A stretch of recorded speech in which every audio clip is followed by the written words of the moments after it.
So, what do you guys think of the Solid Snake Metal Gear Solid casting with Oscar Isaac in the role? I know this has been a movie that's been talked about for I feel like the past 20 years. Very long So time. it's finally happening. A lot of actors have gone in and out of that role, I guess, and since they announced it, they've been trying to make that movie forever, in some way, shape, or form.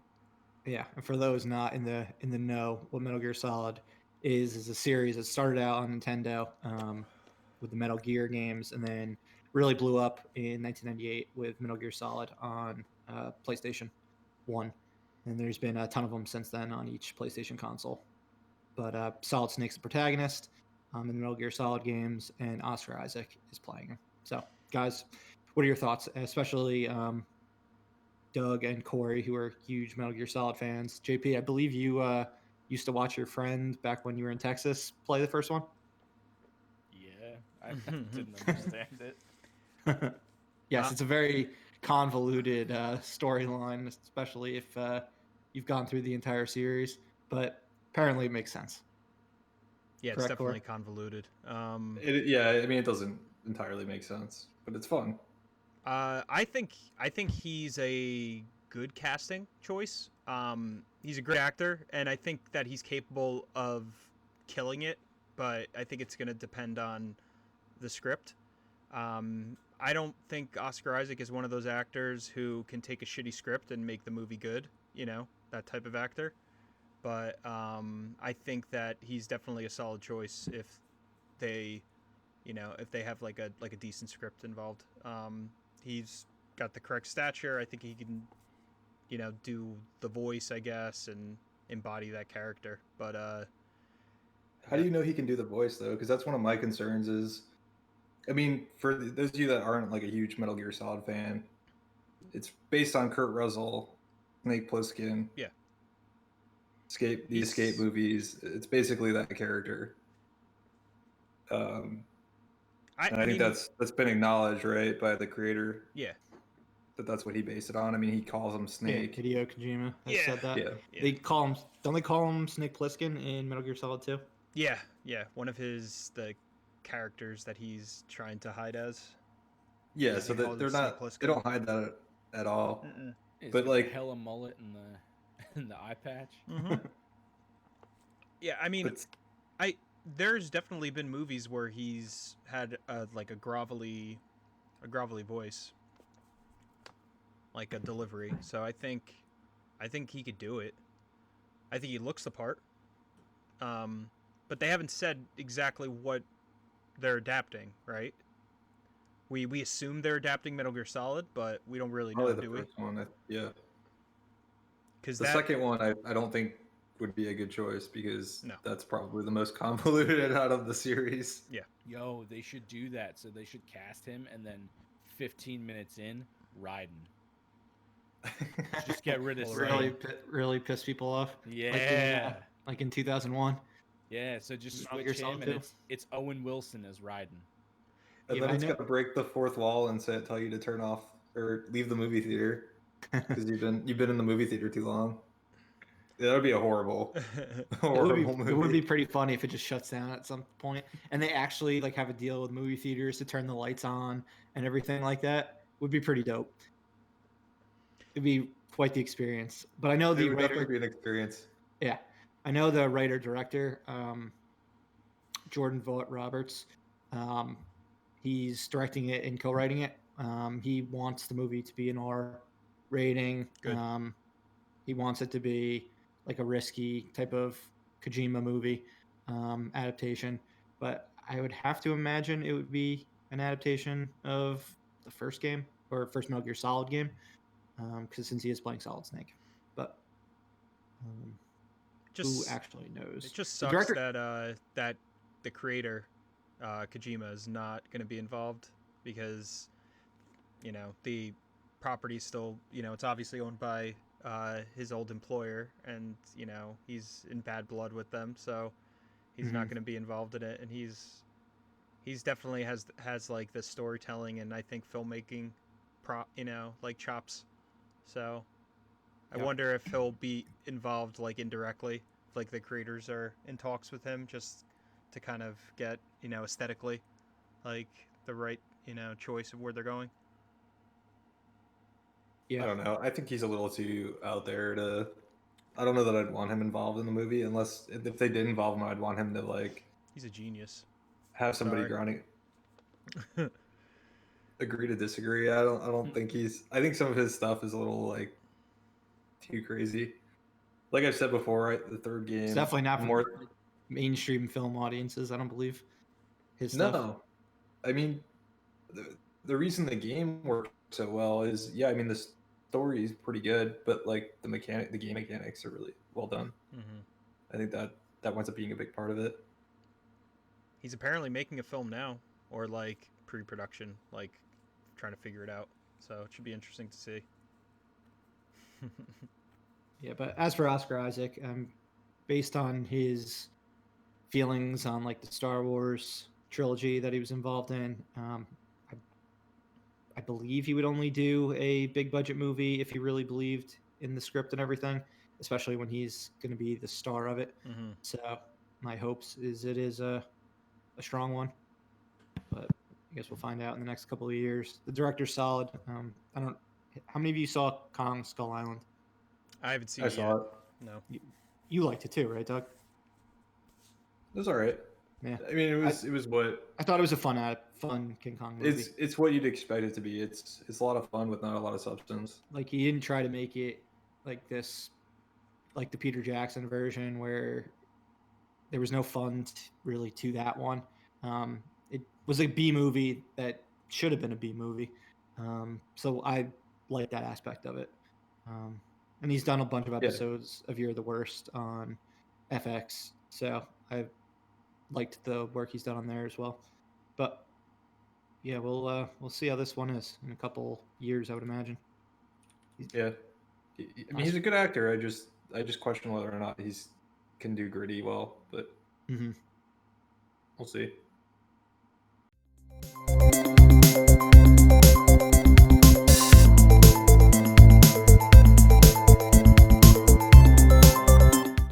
All right, welcome to Live Breathe Film, episode 24. You're here with Corey, Doug, JP, and Murph.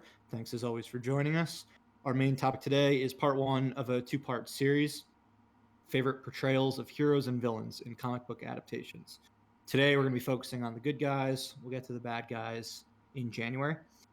However, before we get to that, let's run through some news and what we watched over this past week. All right, guys. It wouldn't make sense to start the news with anything other than the bombshell that Warner Brothers or Warner Media dropped on everyone's heads last week. And that is the fact that all of their 2021 features will be debuting simultaneously on HBO Max and in theaters. So that includes movies as varied as The Matrix 4 and Dune, to James Wan's new horror movie and Lin-Manuel Miranda's latest Broadway adaptation, In the Heights. So, yeah, this kind of changes the game. I did not think this would happen. I know, Corey, you're someone who kind of was all about the streaming platforms starting to air these films just because they've been on the shelf for so long. I didn't necessarily see it happening. Doug, I know you were someone who was like, there's so much money on the table that you will lose if you move to streaming. Yeah. And JP, I think you were leaning more towards our end as well. But yeah, this is pretty shocking. Which of these movies are you guys planning now to watch that you wouldn't have necessarily watched? Or are there any films on here that you wouldn't have seen in theaters, but you now will watch? Are there any of them that, I think we all have HBO Max, that you would prefer to not watch on Max and see in theaters? And again, this starts with Wonder Woman 1984 and this Christmas and goes all the way to The Matrix 4 next Christmas, with Godzilla versus Kong, and plenty of other movies, the Sopranos prequel in between. I think there's 17 films. I mean, Suicide I know. Squad's in that, right? What's What'd that? you say, JP? Suicide Squad's in that, right? Yeah. Yes, Yeah. Suicide Squad. Yeah. That's one of the big ones. I think that probably covers the big ones, and then the rest of them are more smaller scale, like Mortal Kombat, the new adaptation of that. What? Dude, it comes out next month. What? Yeah. Yeah, at least it was supposed to, but we've never even seen a trailer for it. What? Yeah. We've got Tom and Jerry, a new adaptation of that, which is like a live action cartoon hybrid. There's a lot of weird shit coming out. Clint Eastwood's next directorial feature, which he's starring in. But yeah, any of these that you would now watch that you wouldn't, or that you want to hold for a theatrical viewing? I mean, I know one.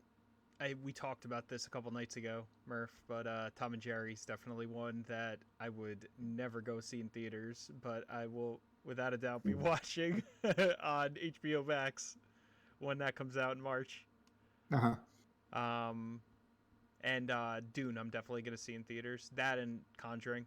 I mean, those are two that I will, without a doubt, see in theaters, regardless. Yeah, Conjuring as well.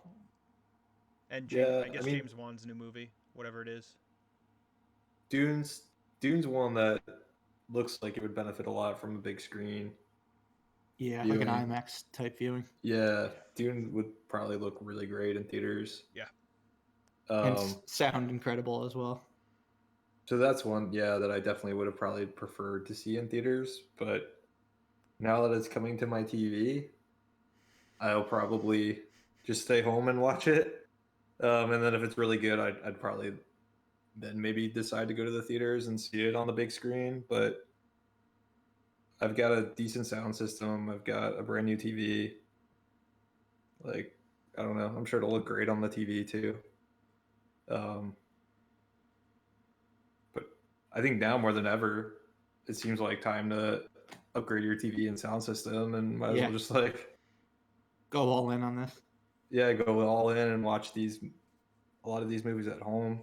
But yeah, Dune's kind of a little bit of a shame, and I'm gonna feel really bad about, a little off topic, but watching Tenet on my TV.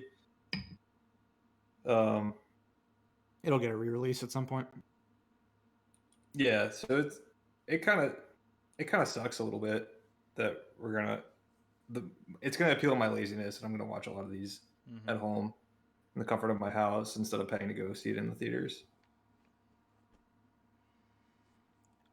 Yeah, I think the only one I'm really going want to really go see is Suicide Squad, just because I feel like an audience will help that feel a little bit more like a goofy movie, like it's supposed to be. But all the other ones, I'm probably gonna watch Tom and Jerry now, like you said. I mean, it would at least be fun. But HBO Max is definitely gonna get a lot of a workout in the house. Yeah, a lot of and a lot of subscription signups too. Yeah. Which they're pretty low right now in comparison to like a Netflix. Yes. So they definitely have the room to grow. Yeah, I mean they probably only have like an eighth of how many that Disney Plus has. Having been And Disney Plus is even later. like a lot lower than Netflix is. Yeah, that's like less than half of what Netflix has. But I mean, by the time the Suicide Squad comes out in August, I would have to imagine movie theaters will be doing a lot better than they are now, and how they've been doing over the past 4 months. Especially by the time, like, The Matrix 4 was the big one for me that I want to see in theaters. I have to imagine Lena Wachowski is going to be doing some crazy shit with this one. So I'm pumped to see that in theaters. And then Dune and probably the Suicide Squad would be the other two that I would prefer to see in theaters. But as for which one, I'm going to watch all of them now. Because why the fuck not? There's something like cool about theatrical movies that they just feel like more important to watch than like some movie that was always supposed to go to Netflix. So the fact that they're just giving it to me for free, because that's how I feel like it is. Like I get HBO Max on my cable subscription. So as far as I'm concerned, I get HBO Max for free. They're giving me 17 movies that I would have either had to pay to see in theaters or see with like a AMC Stubs A-list type of thing. I'm gonna watch them all, and I'm pretty excited for that. Yeah, and it's gonna be a steady stream too, because all these movies are pretty spread out throughout the year. Mm-hmm. Yeah. Oh, Space Jam. I'm looking at. Oh yeah, that's one as well. I'm looking at some of the movies and like I forgot about Space Jam. Did we even get a trailer for that yet? No, right? No. We've got the uniforms and the logo. Did we get a trailer for any of these fucking movies coming out? Because still Dune. don't really have a Suicide trailer. We got the Dune trailer, Dune. yeah. Tom and Jerry trailer. Yeah, we got that, and we got and Wonder Woman. Yeah, and I think those were the only 3 that we've gotten trailers for yet. Maybe there was another Wonder Woman trailer that dropped. Yeah, I was gonna say maybe because we have 4 billion Wonder Woman trailers, they figure we don't need to give you a trailer for Mortal Kombat because we got Wonder Woman. Weird. But as far as the shakeup from this whole deal, I mean, obviously, movie theater chains are concerned about their future. Everyone's talking about, is this the final nail in the coffin or anything, or everything like that. I mean, in my opinion, it's not. People are going to want to go out of the house when they can get out of their house. Like, we've kind of been trapped for the past 9 months. So as long as they can stay in business until the vaccine's out and everything like that, I think things are going to be okay in the long run for movie theaters. I have to imagine this was like this is a business decision for Warner Media. Yep. They want to get HBO Max subscriptions up. They know they're going to be making a loss on these movies. Like, there's no doubt about it. But they're playing the long game, and they know that for the first probably 6 months of the year, movie theaters are going to be in the same position they're in now. So it makes sense, I guess, for the parent company. I don't know if it necessarily makes sense for Warner Brothers as a movie studio, but it is what it is. But I don't know if you guys. Yeah, I'll let you go first. No, I was just gonna say if you don't have a streaming service, it makes absolutely no sense what they're doing. This only makes sense if they're sacrificing basically the movie studio's profits to inflate the profits of the other streaming service company of HBO Max. And also, I agree, Murph. I do think like movie theaters will survive, but probably not all of them. Oh, we're already losing like the smaller ones. Yeah. So. Yeah, I mean, it's going to come down. I think like an Alamo Drafthouse would be fine. Ones that offer unique experiences. But if you're just like a mom and pop movie theater, you might be significantly hurt by this. Yeah. Unless you just keep your theater closed for 2 years. Because, I mean, right now, if your movie theater's opening, you're bleeding more money than if your movie theater's closed. Mm-hmm. So it depends on how you're doing business and how you decide to weather this storm. But that's tough too, to just keep your doors closed and pay rent on the property the entire time without any income. I don't know. Yeah, I just see like a new landscape where like we've gotten so used to having a bunch of movie theaters convenient to us, and it may not be that way when this all shakes out. Yeah, AMC will have to choose which ones they want to keep open, which ones they're closing and selling. Same goes for Regal, Cinemark, all those major chains. Sucks. Yeah. It does. I mean, JP, you already lost your theater, right? Yeah. No, the one down the street's gone, and that was the most frequented one for me because I didn't have to worry about getting in the car. I could just walk around the corner. It was like a mid-market movie theater chain, Bowtie, which is in the Northeast. But yeah, I think these smaller theaters that you're talking about, I think they're all gone. Like at that point, keeping your door shut for 2 years is impossible for a small theater like that, and just especially up where we live, rent's really high, and for a movie theater you need a lot of space, and that's going to be a lot of money.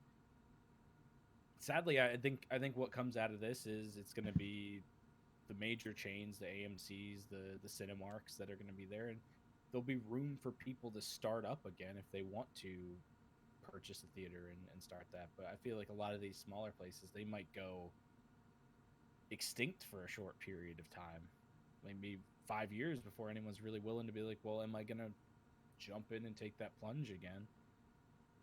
Who knows? Yeah, in many circumstances, I'm sure you're 100% correct. Fuck, I might open a theater after all this is done.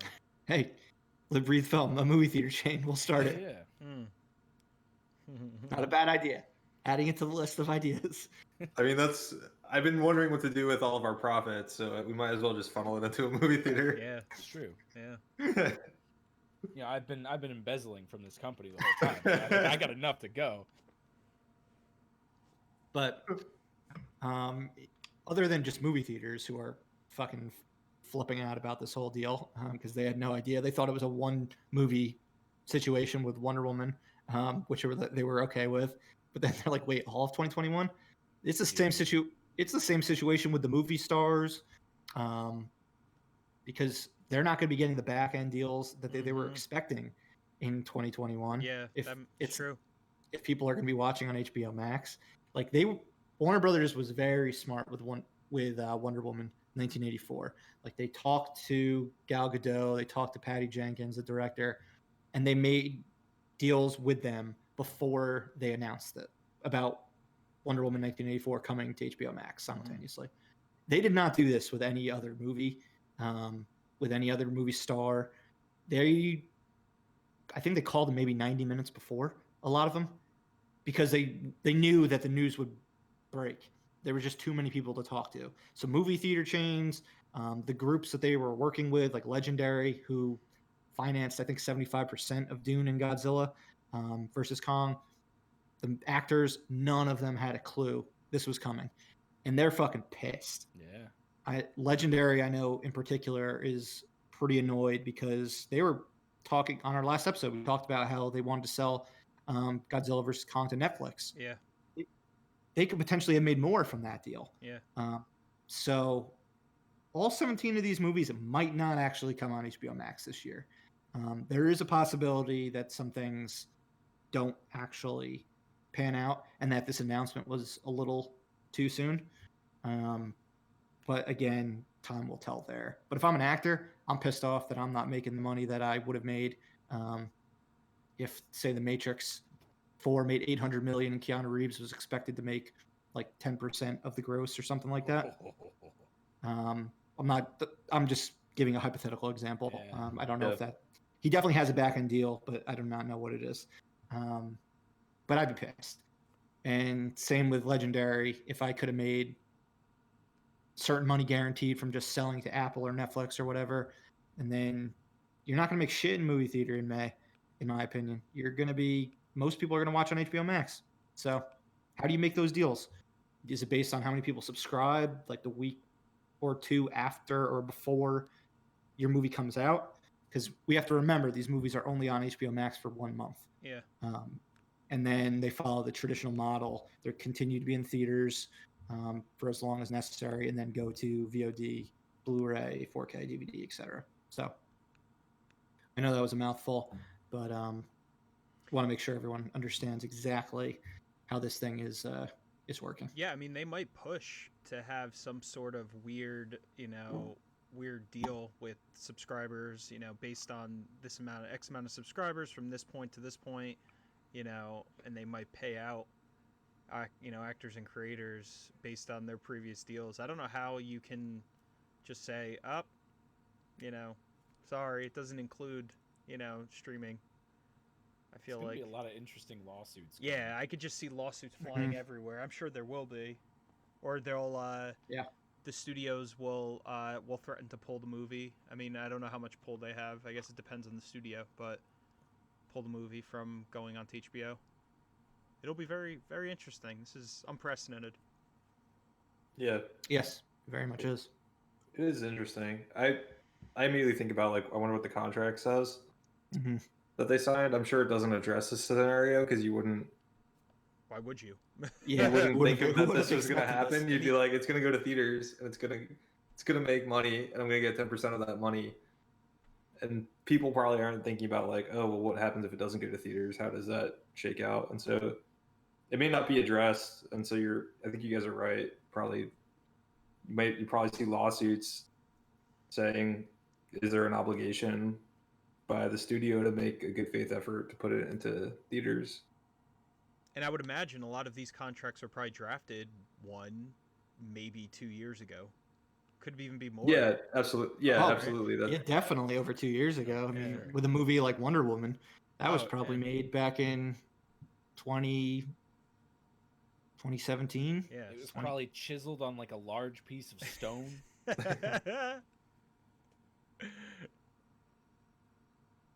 All right, but that's it for Warner Brothers. As far as the ramifications of this with other studios, I mean, there's only so much others can do. Columbia does not have a streaming platform, so there's nothing that they can do. We've got Universal, but I don't think they have Peacock, but they already made that deal with AMC and with the other chains about a certain percentage of VOD sales and stuff like that. So I think Universal will just continue to do what they're doing. The big one really would be and Paramount. They have their CBS All Access / Paramount Plus in 2021, but I don't see them going this route. I think they'd be someone who would continue to sell to like Prime Video, which they've already been doing with Coming to America and Without Remorse, the new Tom Clancy, Michael B. Jordan film. But Disney really is the other one that can do the same deal of the big 5 studios because they've got Disney Plus. They've already proven that they can put their films on there that were going to go to theaters, whether for free, like Hamilton or Soul, or through a premium subscription, such as Mulan. So they have their big investor meeting this week. I believe it's on Thursday, the 10th. What do you guys think we're going to get out of this? There's already been news in the trades that they're live action adaptations for Cruella, starring Emma Stone, Pinocchio, directed by Robert Zemeckis and starring Tom Hanks, and Peter Pan and Wendy, that they're all going to now go to Disney Plus. What the hell do you think they're going to announce on the 10th? Do you think their Marvel movies in 2021 are going to go there? How do you think that this is all going to shake up? All of Marvel phase, whatever the fuck phase it is, for free on YouTube. I don't think they'll put the Marvel ones out on Disney Plus, to be perfectly honest. Yeah, I I think don't think there's so. too much money to be made there, even in a pandemic, even at the end of a pandemic. So you're thinking maybe more like their Jungle Cruise movies like that. Probably. Maybe their animated movies. I know they have one slated for March, Raya and the Last Dragon. Things are going to be the same as they are now in March. Like Cruella, Pinocchio, Peter Pan, those all sound like shit movies, to be perfectly honest, and it's a no-brainer to put those up, like sacrifice those to the streaming gods.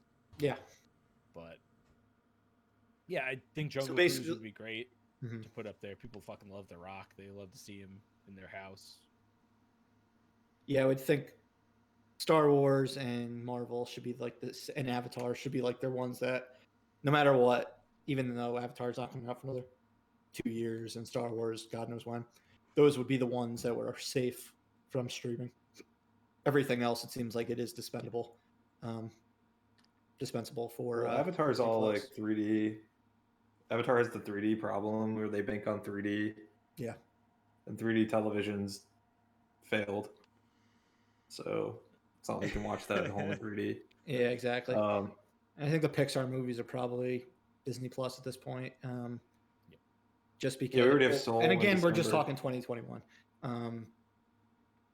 But yeah, because their 2021 slate for Pixar is only original movies. I think if there was like a Toy Story 5, then they'd be like, all right, we will hold that off for movie theaters, because their sequels are, if they're wanted, are the ones that are guaranteed to make like over $1 billion. But yeah, like what you were saying, Doug, with Soul, exactly. That's we got Soul. That's their biggest one so far. And they've got the thing that Disney has over HBO Max. It seems like at least Mandalorian's really popular. So they've got Mandalorian bringing a lot of people on board or keeping people on board, and then you've got the Scarlet Witch WandaVision TV show coming out in January, which people are probably looking forward to. And so they've got these TV shows that seem to draw eyeballs, even though I think overall I find Disney Plus's content to be a little on the lacking side. I don't watch Disney. I don't watch a lot of stuff on Disney Plus. I loaded up to watch The Mandalorian, Mhm. basically. You bring up a great point, though. The fact that there are the Marvel TV shows, there's a reason to hold the movies for theaters, Yep. no matter how long you need to hold them, because you're going to be getting the subscribers because of the Disney or the MCU Disney Plus shows anyway. Same as Star Wars too. Yeah, exactly. I have to imagine we're going to get an MCU show every quarter in 2021, based on the amount that are currently either completed or in production at the moment or very close to being in production. So they're not going to be lacking in MCU content on Disney Plus. Yeah. So if they have to end up pushing Black Widow again, they can push Black Widow again. That'd be sad. That would Yeah. be sad. It would, but we will find out a lot more later this week. And then, since we are talking MCU and Disney Plus, Hawkeye, there's been a ton of casting announcements on that front this week. So Jeremy Renner's finally getting his leading role in an MCU project, and he'll be joined by Haley Steinfeld as Kate Bishop. They had always talked about that Kate Bishop would eventually come on as his protege. I know there's very popular comic arcs, so that's going to be happening. Vera Farmiga is coming on board as Kate Bishop's mother, Eleanor, and Florence Pugh will be joining the series after already starring as Yelena Belova in the Black Widow movie, whenever that comes out, aka Natasha Romanoff's sister. So she will be joining as well. There was some other casting. Lalo Salamanca or Tony Dalton from Better Call Saul. He'll be joining it as well. So yeah, what do you guys think of the casting? I know Haley Steinfeld has been rumored for a long time as Kate Bishop. One thing I want to say, I mean, I hope this doesn't happen, but it's possible we might end up seeing Florence Pugh as this character first in this show instead of Black Widow, even though we've seen her, Imagine in Black Widow. That would be wild. Because that would be pretty crazy. She's a big supporting character in that movie, and that movie was supposed to come out in May. So who knows when it's coming out now? But that would be ridiculous if this comes out like at the tail end of 2021. I don't know. Yeah, that's certainly possible. I imagine this Hawkeye would be like a Q4 TV show for them after WandaVision, Falcon and the Winter Soldier, and Loki. So yeah, that is somehow could be possible, which would be really a shame. But yeah. Other than that, I mean, yeah. I think it's a great casting choices. I mean, as you said, like Haley Steinfeld was rumored for a while. She'll definitely be a good Kate Bishop. I mean, she's a great actress. How old is Kate Bishop supposed to be? I think she's in her 20s. Okay, so yeah, that works. I don't think she's. I wasn't sure if she was like a teenager or. I don't think so. I think she's in like her very early 20s, but I'm not too familiar with her character, only from like the Hawkeye comic that came out a few years ago, like 6 or 7 years ago. Yeah, I mean Vera Farmiga she's awesome in Conjuring movies, basically anything that she's been in, Departed. So she's definitely a good addition. I wonder what it's gonna follow. I imagine it'll follow this comic that I'm talking about, where it's just centered on Hawkeye and his like misadventures. I'm sure they're adapting that somehow to the MCU. So it should be really cool if they end up doing that. It's like kind of like James Bond-esque, like he's a spy. So it'd be really cool if they do that. And do we think that Florence Pugh is going to be the next Black Widow, or is that how she ends up in the comics? I don't know anything about her character, but it seems like they're positioning her as that. I mean, she's got the acting chops for sure. I mean, she would definitely be able to do it. So I feel like that. Does the world need another Black Widow? No. And I think they should get rid of Hawkeye as well. They need to get rid of the two Avengers with absolutely no superpowers. Maybe they'll kill Hawkeye in the TV show. Good. He's incredibly boring. I just don't understand how there's a vehicle for Hawkeye. I like mean, Hawkeye. he's just like the everyman. He's white bread the superhero. He's like Yeah. It's just like It does make you wonder, like, why did they need him when he's like an Avenger? Why do you need a guy that shoots arrows when you have like these godlike beings? you just pick him up, you dump his quiver out, you set him back down, and you go, "Ha! You can't do shit to me anymore, man." Yeah. Well, he's never like overly effective. He's That's the like bad guy in the first one. Yeah, that's true. Yeah, that was really weird in that first one. Yeah, that was a weird choice. For He's sure. incredibly boring, and I feel like maybe Tony Dalton can add some fucking spice into that. I think that's the announcement I'm the most excited about. Yeah. Yeah. Well, He's so good. Seeing him get some like new major roles after how great he was on Better Call Saul over the past year. Yeah, he kills it in Better Call Saul. Oh yeah. So that would be he's definitely definitely looking more forward to his performance than like Jeremy Renner as Hawkeye for yet another time. Yeah. And if 100%. he's filming Hawkeye now, I have to imagine they'll be done by like March, because I believe Giancarlo Esposito said that's when Better Call Saul, the final season, will start filming. So yeah, like these MCU shows are kind of chugging along pretty well now, finally, in regards to producing them. Are they all using the Mando like filming strategy? Because I know a lot of them are, I think. What one of them filming was using strategy? that.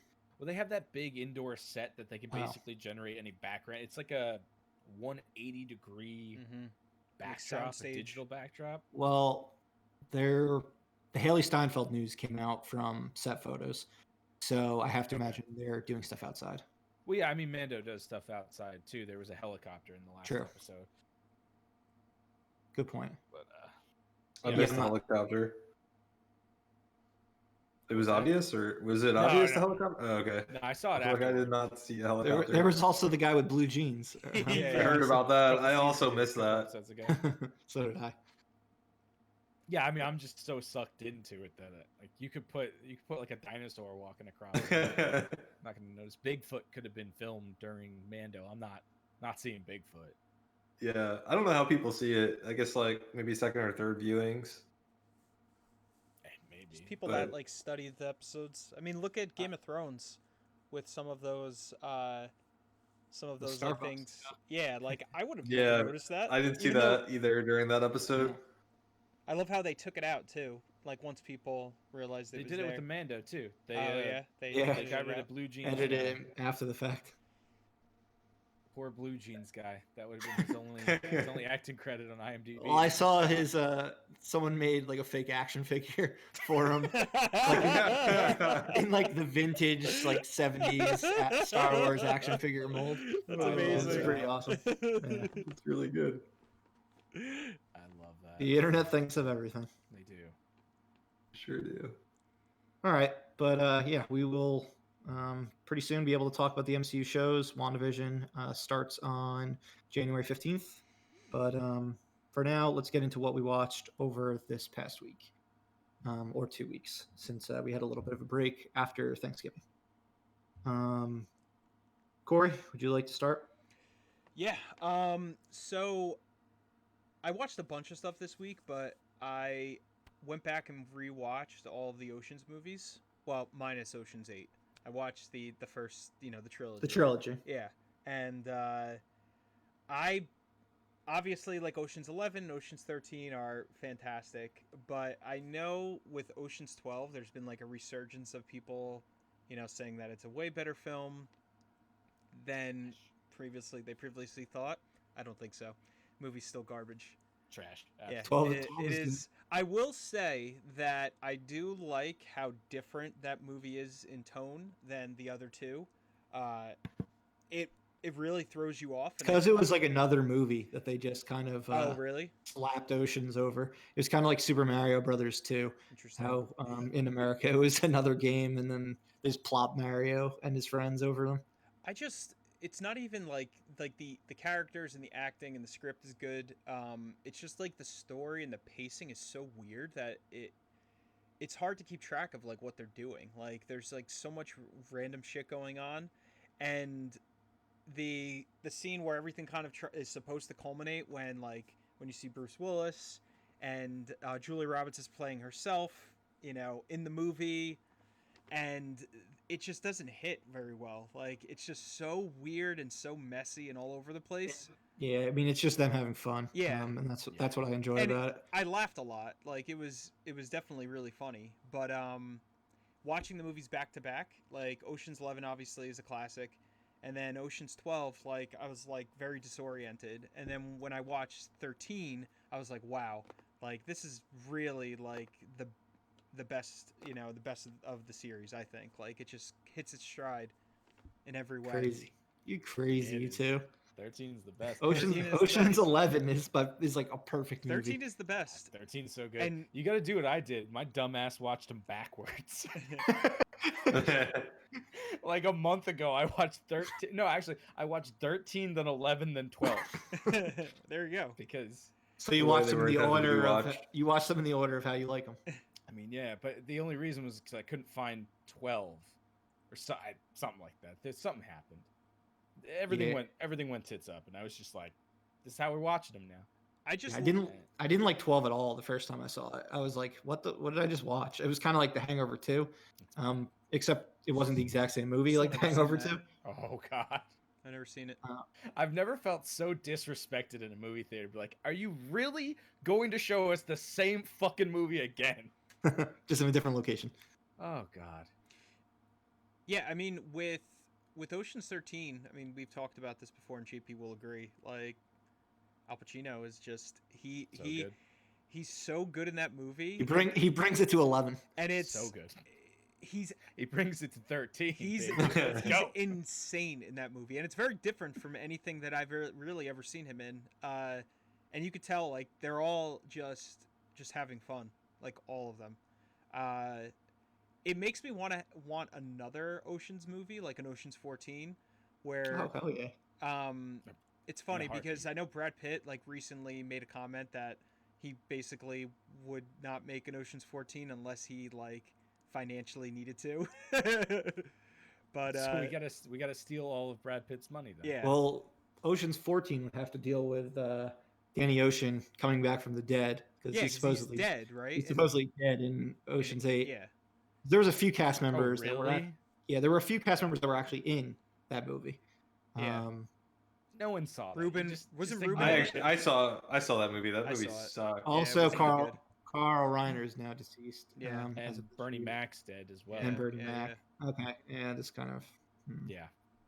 But just like Well, just throw Andy Garcia in the group and Julia Roberts, yeah. and you're No, back no to more Julia Roberts. She's gonna you're play back to herself 11. again. The one last thought that I had was that just like all of the antics that they get into in that movie were just like so entertaining. Like I loved everything with Linus, with Matt Damon, and like his dad, which is like I forgot the actor's name, who's always on Curb Your Enthusiasm. Yeah, Bob Einstein. Yeah, Einstein. yeah. It's just like it had a lot of like great comedic like twists and turns throughout. It was just a very fun movie. But yeah, Ocean's 12, still not. I don't like it. I don't like it at all. All right, that's fair. Doug. You just set me up so I can audible you again? Uh-oh. No, I'm just kidding. I don't have an audible this week. Yeah, I don't want to get look stupid. So I watched New Mutants. Mm. I watched it on the platform Vudu, which I think is my first Vudu movie, but it was the only place I could find New Mutants in 4K. So Yeah, Doug's Vudu very big it on is. 4K now, just so everyone knows. Yeah. New TV. If it's like, not 4K, I don't want to. Yeah, I don't want to watch you it. got a It's taste trash. for the 4K, and now you don't want anything else. And you watch a movie that's 14 years old to fucking ring in your 4K. Dude, they made New Mutants back in like 1997. Dude. Yeah, I think we were in elementary school at the time. It was actually filmed before the original X-Men film. Yeah. True story. It is funny, like Maisie Williams and Anya Taylor-Joy both look like. You could tell it was a couple of years ago. Yeah. Like they look younger. I feel like she's younger. Anya Taylor-Joy looks younger in that movie than she did in The Witch. Like almost. I don't remember that movie other than not understanding anybody. That's all I remember of The Witch. But like watching, like we just got Queen's Gambit, Yeah. and like watching her in Queen's Gambit very recently, and then watching her in this movie, I was like, oh wow, she looks a lot younger in this movie. It's a decent movie. I don't know that like Yeah. I think for all like the whole it getting pushed and it getting held, it was like how bad could this movie be? And it didn't seem like it was bad enough for any of that. Although I think my biggest gripe with the movie was it was like they told everybody in that movie, like, or they solicited from everybody in that movie, they were like, what's the worst accent you can do? And they told them, and they were like, all right, you're doing that accent. Challenge. And we're not gonna help you guys at all. Just do your best. And like, I think they could have easily just said like, do your like. We don't. Who cares about accents? Who do you think had the Because- worst? Who do you think had the worst accent? It was a battle to the bottom. It was like, it was so bad. Everybody was so bad. The guy that just did his like didn't even bother doing an accent was the guy that was supposed to be from Brazil. Yeah. That he's had like I'm not even trying. which like how bad could his accent be? He's They were just like, hola, guys. but they were like, don't even bother. Like you're gonna sound like you're from California. It's fine. Like don't bother doing a Brazilian accent because everybody else in that movie is just terrible. They had the I don't know the actor's name, but the guy from Stranger Things. Yeah, Charlie Heaton. Oh my god. Charlie Heaton. So bad. He's British though, isn't he? But his I think he's accent. British. I don't know what he is. In my opinion, the worst one of the film. Yeah. Yeah, but I think he's agree with British. Murph. And like, so telling a British guy to like do a Southern accent, I feel like probably isn't. It was the most gonna- stereotypical bad accent. It was really bad. It was like, I thought he was gonna be like, "Y'all come back now, you hear?" Yeehaw. Yeah, it was like it was really bad. But like, my wife turned to me, like I would say 3/4 of the way done with the movie, and was like, "Is Anya Taylor-Joy's character Russian?"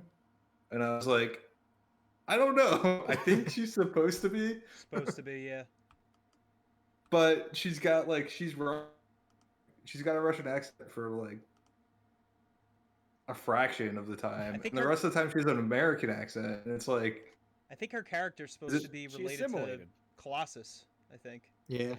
They're Okay, yeah, sister. that's Brother and sister. so like her accent was really bad because she like didn't even like stay the course.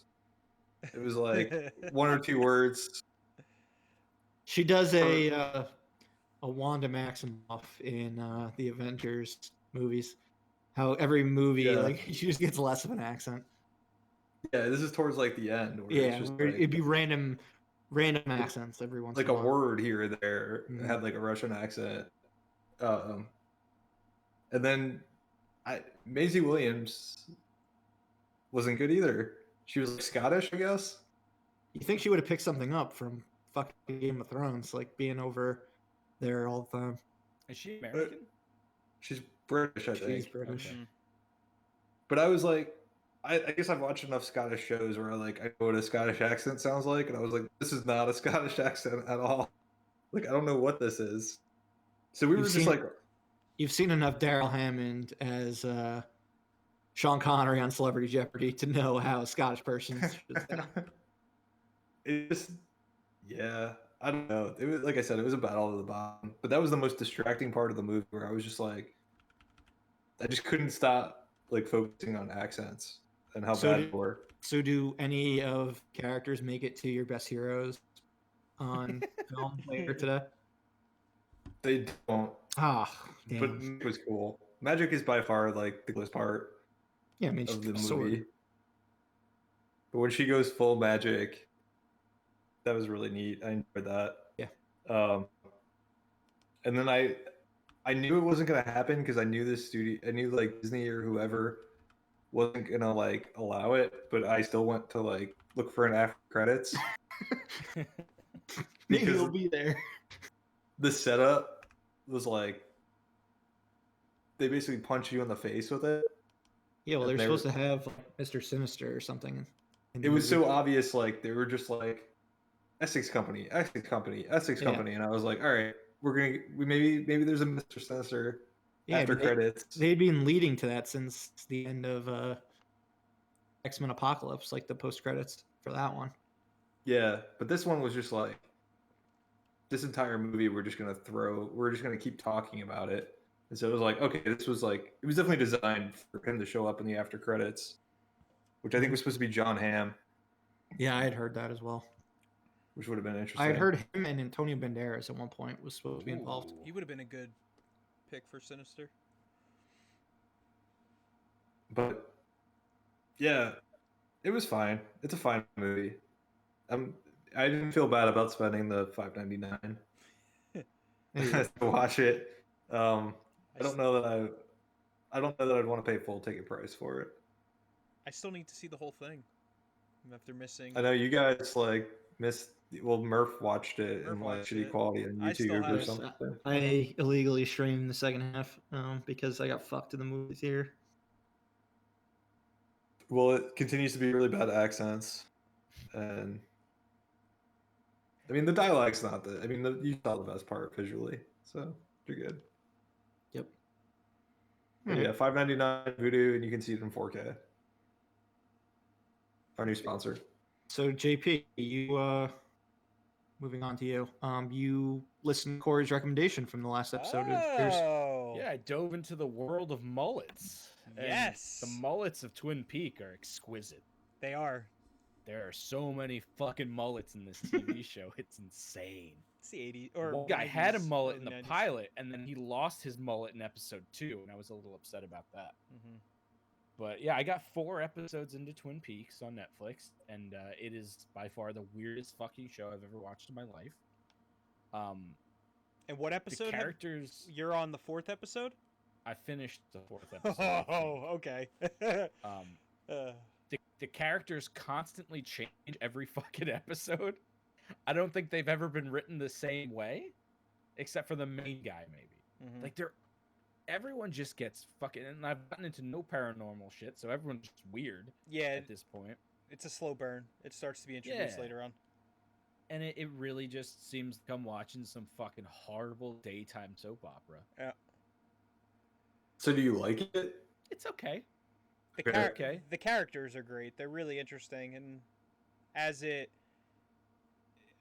start to like open up with like the paranormal, like the really weird shit, because the show, as you know, I'm sure, the show gets weirder and weirder. I have no idea. All I know is that there's supposed to be spooky stuff. There And is. got to get to the spooky stuff, otherwise they're probably gonna lose me.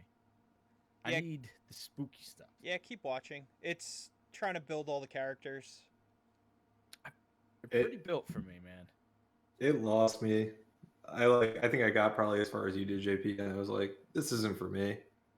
But surprisingly, my wife was like, I really like this show. Like, we should keep watching it. Gotta just get. like, You I'm gotta so, get through season 1. Season 1 is just like I'm so bored by like it's just weird and like It's- not interesting. It is It's weird. very weird. It's very David Lynch. It's one of the most David Lynch things that he's ever done.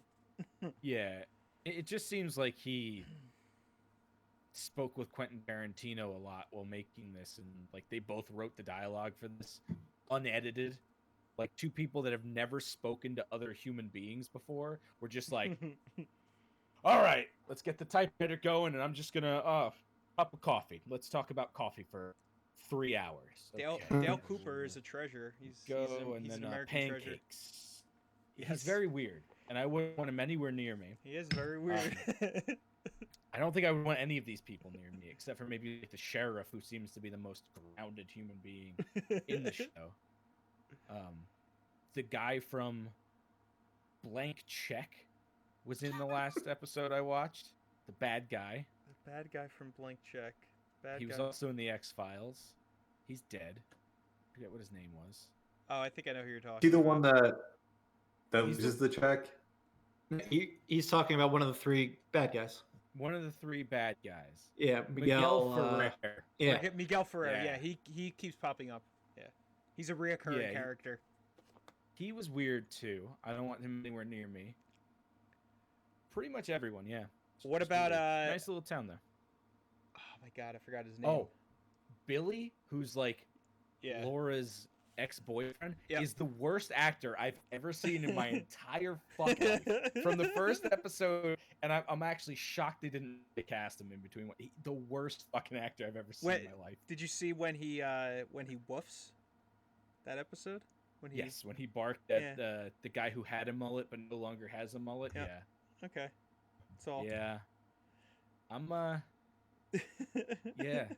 There's some really fucking bad acting in this show.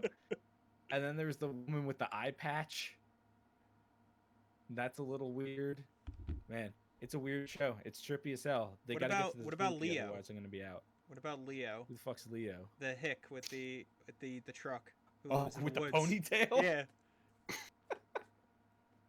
He reminds me He's of a keeper, Thor JP. from Adventures in Babysitting. Man. Our small segment of Twin Peaks fans that are listening to this are going to be like, wow, this is great. Yeah. Nah, it's a weird fucking show. We'll have to spin you guys off. The JP and Corey talk about Twin Peaks. Yeah, I mean, I'm just some damn fine coffee with Corey and JP. It's damn fine mullet. A live breathe film podcast. Man, you got Hawk, Deputy Hawks. He's got this fucking mane of mullet hair back there. It's pretty fucking spectacular. It's fucked up. Weird. And then there's like a 16-year-old girl, 16-year-old high school girl being on like a presumably 30-year-old FBI agent, and he seems to be totally cool with it. Oh yeah. And no one bats an eye. They're just like, there he is. Yeah, it's weird. It's weird.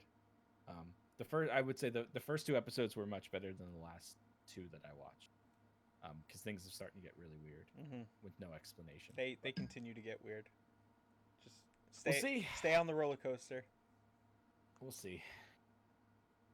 But yeah, Twin Peaks, Netflix, weird mullets, coffee stuff. All right. As for myself, I watched two films that debuted on Hulu over the past, I guess, 3 weeks now.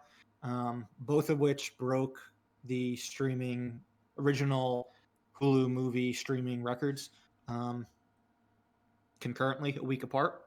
So both of these films were supposed to be in theaters earlier this year, one of them was supposed to come out the same week that it did actually come out on Hulu. But the two were Run and Happiest Season. So Run, I had no idea really anything about it going into it. It's basically a two-hander. Sarah Paulson plays the mom of a handicapped high school girl. And basically, without giving anything away, their relationship isn't while it looks super healthy and everything like that, is not what you picture. It ends up being very much like a Misery type of film with Kathy Bates and James Caan, where the girl is trying to get away but cannot. It was way better than seeing that I had no expectations for it. I was very pleased with it. Something about the fact that the girl is so kind of helpless, even though she's like mentally determined and kicks ass and run away. There's just something about that like experience that really does make it more thrilling than somebody who can just run away and fight back a lot easier in normal circumstances. So It was a good thriller. It kind of has like Hitchcock vibes. So I definitely recommend that. And then Happiest Season is a comedy, kind of like a romantic holiday comedy with a really good cast. Kristen Stewart and Mackenzie Davis. They play girlfriends um, going home to Mackenzie Davis's like conservative family during the holidays. She's never come out to her parents. So basically, it's dealing with all the hijinks that ensue because of that. But really, the reason why I would recommend the movie would be Aubrey Plaza. She has a supporting role in the film and is just fantastic in it. It kind of feels like she's in like her own movie, and by the end of it, you're like rooting for like her and Kristen Stewart to be like a couple. Um, so I don't know if it was like an intentional thing that they wanted the audience to want that, um, but or if it was just Aubrey Plaza acted the hell out of the role, and that's just what happened. But I'm really looking forward to seeing some upcoming movies from her after this one because she does a completely different role than anything I've seen her in before, and I think she should have a bright future ahead outside of like the indie movies that she's usually in.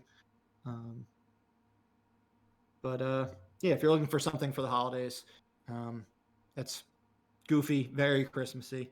Um, I'd recommend it.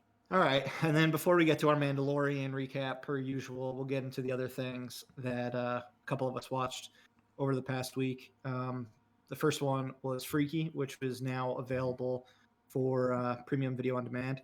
A few of us have watched it. Corey, JP, and myself. So, Doug, if you want to, Yeah, you guys I got to don't talk think spoilers. this really isn't a spoiler movie, so you can really listen to the whole thing. All right. Yeah, Freaky's from the writer director of the Happy Death Day films, Christopher Landon. It's very much in a similar vein, but more, I would say, of a slasher film than the other ones were. Still very funny, but definitely more gory. That was the first thing that I really got out of it. It took the slasher elements a little bit more seriously. Felt more like a Scream than a Happy Death Day did. But yeah, obviously I liked it. What did you guys think? Yeah, I absolutely enjoyed it myself. The I think the most fun of the movie was actually Vince Vaughn. Oh yeah, He was hilarious.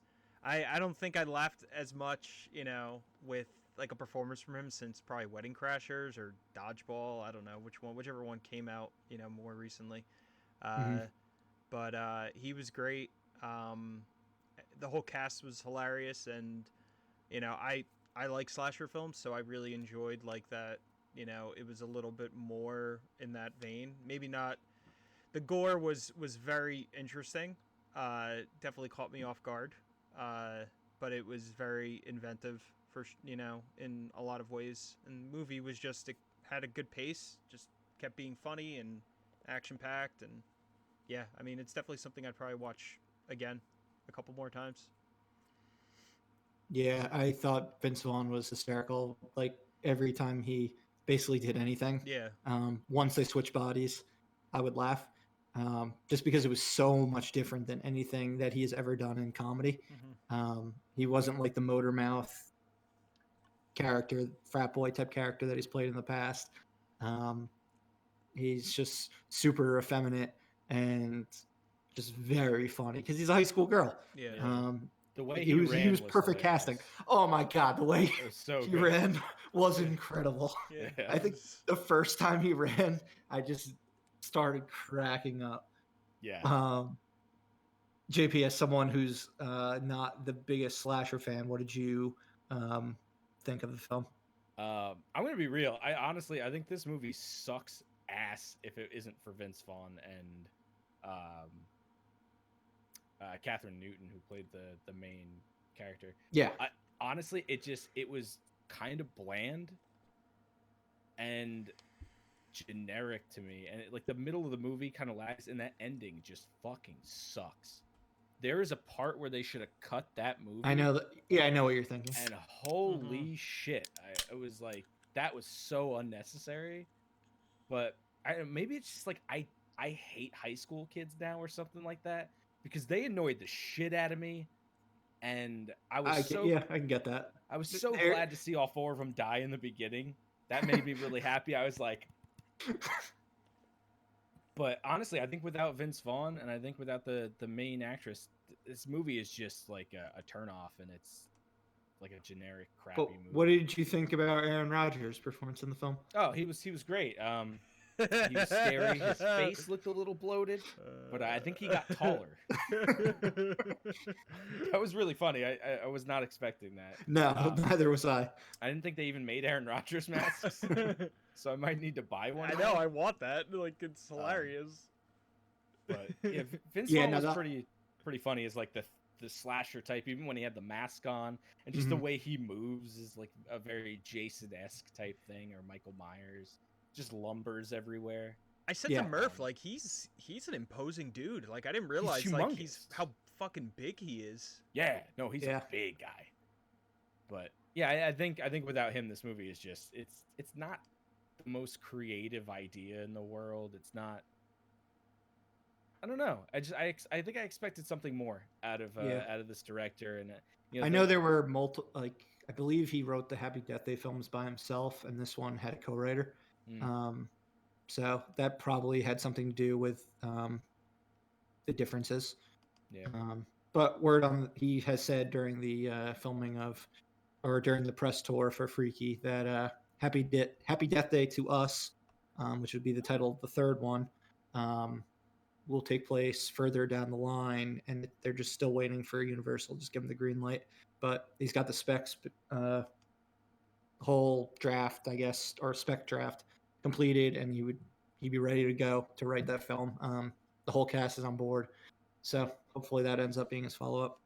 Yeah, I'm looking forward to that. That'll be good. But Vince Vaughn should do more funny stuff, because Vince Vaughn he can really get out of his blabbermouth Vince Vaughn thing, and it's good. It's fun to see him. Exactly. He was on Curb Your Enthusiasm this year as well, in like a recurring role, and up until this, I thought that was the funniest he had been since like Wedding Crashers, like that era of comedy. Yeah. So we could be in for a Vince Vaughn reconnaissance. No, not reconnaissance. Renaissance. I was thinking of McConaughey, and then McConaissance. McConaissance. Ooh, Yeah, can we like get a Bonaissance started? Ooh, I like that. I like that. And how about Cameron? Shout out to Cameron being murdered in a terrible way. Oh yeah, or Cameron from Ferris. Oh yeah, yeah. What a fucking dickbag team. Alan Ruck was the biggest scumbag in that. Yeah, movie. he was. I didn't even actually realize that it was him until like a couple, like it was the second scene that he was in, and I was like, oh my god.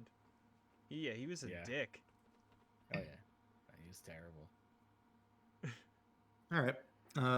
Moving on to the much more prestige movie from this past week. Mank, David Fincher's latest, is now on Netflix. Mank. They say Mank a lot in that film. So many times. JP, what'd you think? You love Finch Dog. What'd you think? I love Finch Dog. I call my dog Mank all the time. It's really weird because here in that movie, sat down, watched it with my wife. We kept looking at the dog every time he said his name. But what a beautiful movie! It looked so fucking good, and they had the burn marks. I know. I love that. Every time it happened, I was like, beautiful touch. And then it's just like the only time they fucked up was the end credits. It didn't look like old timey end credits at all. They just went to a normal like black screen with everything coming down. Like, was kind of disappointed. Yeah, otherwise, it was so authentic to an old like 1930s 40s movie. The title screen was fucking just my head exploded, and it was the first minute of the movie. I mean, as far as the substance of the movie, it's kind of all over the fucking place. Yeah, they kind of went a Citizen Kane route with the way they did the story. Which I feel like it doesn't really get good until towards the end, but I think Fincher was just like, Gary Oldman, go act the fucking hell out of this movie, because this is Gary Oldman and everyone else. Yeah, He's just on another level, and he carries the thing. plays a good alcoholic. He does. He does. And Mank's just genuinely a good dude that just happens to be an alcoholic. Yeah, It's a really interesting story. And then the wrap up at the end with the two scenes going on simultaneously was absolutely fantastic. was awesome. Yeah. But I think this is one I got to watch a couple times to really get, because the beginning of the movie, it's like the trailer. So when you watch the trailer, I remember watching it and being like, what the fuck did I just watch? What is this movie about? Yeah, And the movie's kind of like that. It's just like all that's over the especially goddamn how it place. was for me for the first maybe 20 minutes. Yeah. And then I'm like, okay, like I now understand the way they're telling the story, going back and forth and whatnot. But yeah, I mean, I've been thinking about it a lot over the past 24 hours since I watched it. I think it's his high scale David Fincher, not quite his, not quite Social Network, Zodiac, or Seven, but I would put it in like the Gone Girl range, like the very like right below tier 1 for him. Yeah. I think it's a very artistic movie, but it's not one that I'm clamoring to go back and watch. Like I watch Zodiac 2 times a year at least, probably. Mhm. I'd probably watch Gone Girl again before. Well, I'm gonna have to watch this movie again to figure out what the fuck happens in the first half to get a better idea. But I feel like Gone Girl is a more entertaining movie. Where Yes. this is just like, it's an artistic fucking like opus. Like this is made to be, like the Citizen Kane. The guy that did Orson Welles was fucking spot on. Incredible. Insane. Insane. I watched it. I stopped by my parents' house. Citizen Kane's one of my dad's like top 3 favorite movies of all time. So I watched it with him, and like maybe after Orson Welles' like first scene, he goes, "That guy nailed it." Like Yeah, he sounds exactly like Orson Welles. it's crazy. Have you seen Citizen Kane, I JP? have not. No, I have not. Are you gonna I have haven't any either. interest now in going to see it after watching? Yes. Yeah. It's definitely something I'm going to watch now. When I was a kid, I Yeah. actually went to Hearst Castle. Oh yeah. Yeah, out in California. Dude, that fucking house. And they I were went- like, Yeah, I went they're there like- too. It's pretty cool. oh, okay, yeah. You probably went there, what, on your honeymoon? No, we were back in California a couple years ago. We did Hearst Castle and like the like little train or whatever ride up to the castle. Mm-hmm. I don't know if you remember that. I don't remember. It's I narrated was by like 6. Alex. It's narrated by Alex Trebek. That's like one of his favorite places. Okay. Wow. But yeah, So you get, like- my parents were like, it looks exactly like Hearst Castle. Does it really? Yeah. Fuck, dude, that house was. I was watching the movie. I said, "There's no way you could have a house like this." But I guess Hollywood in the 30s, you have whatever the fuck you want, right? Yeah, I mean, that dude was fucking newspaper royalty. It's kind of So- out there a little bit. It's a little removed from Hollywood, like the Hollywood area. Yeah, it just said he was very involved in Hollywood. Like he got his girlfriend major roles. Like he had relationships with like Louis B. Mayer, the major studio executives at the time. I thought they did a great job of showing how the Hollywood system worked back in the day. Oh yeah. How each studio made their specific brand of movies. How you had contracts with like particular actors, and they could only work with those studios. It's just such a different world than what we live in now. Yeah. Yeah, you get the writers are contracted by the studio, and then it's a big deal to get his name on a picture. Mm-hmm. It was really cool. It's such a good period piece for that. I can't say it enough. It's a beautiful movie. Everything looks so great, and the Yeah. feel is just, you feel like you're watching a movie from the 30s. Yeah.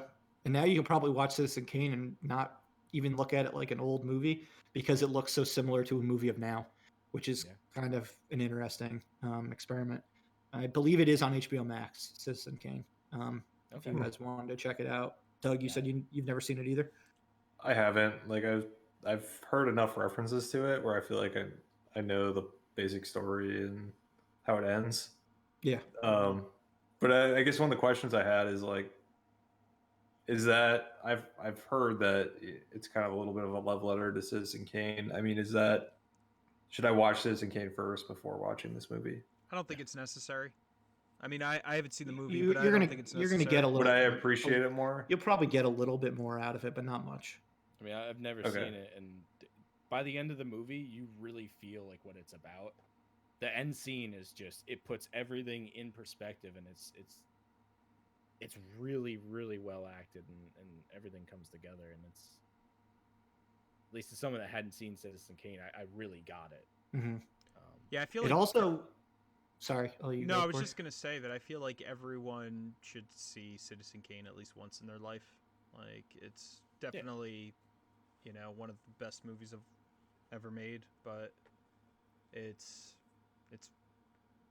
definitely like a weird movie. So. Yeah, it's written by an alcoholic that had a full body cast from the waist down. Yeah, exactly. It also felt like, even though it's a movie set during the 30s, it felt so much of a piece with the time now. So like talking all about like socialist agenda and stuff like that. There were a bunch of things during it. I'm like, wow, this really feels like a 2020 piece. Just history just continues to repeat itself. Whatever's old is Yeah, new people again. All are that sort of always thing. the same. Yeah, no matter what time period. So I definitely say you guys should check out both. Doug and Corey, you should check out Mank, and Corey, I'll watch it. Or Doug and JP, you should check out Citizen Kane. Yeah, and Bill Nye the Science Guy plays Upton Sinclair. Oh, wait, really? Mm-hmm. Oh, shit, sir. Yeah, I didn't know that. Yeah, it doesn't have a whole lot in it, but no, he's got a speech. Yeah, and you see him from like the afar. Back 3/4, maybe you see a little bit. Yeah, but it's Bill Nye. Yeah. Wow. His first movie, I wonder. Maybe. I mean, he had that Netflix special that was. Yeah, I mean, like terrible. real movie. Yeah, I mean, I would imagine so. It's cool. He's more of a science guy and not an actor guy, Maybe he's an actor guy now. Maybe he's an actor guy now. Who knows? Maybe he's abandoned science and gone to acting. Do whatever he wants, it seems, right? Bill Nye, the actor guy. Yeah, Mank, fantastic. Cool. I'm looking forward to seeing it again, and then maybe watching it in a couple years and really enjoying it. It's a hard sell to get like somebody that doesn't want to see an artsy movie. Yeah, AKA my wife, to sit down and watch it. It has enough in it that's not like an art house movie. It's not like there's a clown crying in the corner while someone's making pancakes and people walking on the ceiling and stuff. It's a genuinely interesting movie. That's good. I played the trailer and it was just it looks kind of artsy. It fell on deaf ears for me too with the trailer. But it probably will be something I watch by myself, Doug. Yeah, I'm gonna just have to find time by myself that I can carve out to watch this one. Yeah, definitely worth a watch. Cool. Okay, and then The Mandalorian, we have 2 episodes to discuss. The Jedi, and what was episode 6 called? The Tragedy. The Tragedy, yes. The Tragedy. So episodes 5 and 6. God, what 2 episodes? The 2 like most important episodes to Star Wars mythology of the show so far. Okay, so I want to say one thing, and I firmly believe that these past 2 episodes are the best Star Wars things since probably A Force Awakens. I thought you liked Last Jedi a lot. It's all been garbage since then. I do like Last Jedi, but I like what they did in these last 2 episodes way more than almost anything that they did in the last trilogy. Almost. The last 2 episodes were infinitely better than The Force Awakens. Infinitely better than probably... Maybe. There's some things in Force Awakens. I mean, Force Awakens as a whole I like a lot. Yeah. I mean, I expected you to say something crazy. Yeah. Like it was your favorite. But that Star was Wars thing your ever. one thing to say, Corey. So we are going to keep it down for the rest of this segment. Just kidding. We won't do that. They they had a large check to cash after teasing all that stuff at the beginning of the season, and they really fucking delivered. Yeah, they did. Yeah. I mean, Rosario Dawson as Ahsoka, who I don't really know because I don't watch the cartoons, was unbelievable, and I would love to see more of that. I'm sure we Baby will. Yoda has a name now. He's Grogu. Yeah, Grogu. Yeah, we got a name for Yeah. Baby Yoda. Although I'm sure no one's gonna call him Grogu. No, Oh, fuck no. he's still Baby Yoda. They waited too long on that one. Yeah. He's They Baby let, Yoda. they let the internet decide. Yeah. And then, man, fucking dad bod Boba Fett. More Ooh, badass in one episode of The Mandalorian than every other thing he's ever been involved in. fuck Yeah. He straight up murdered stormtroopers.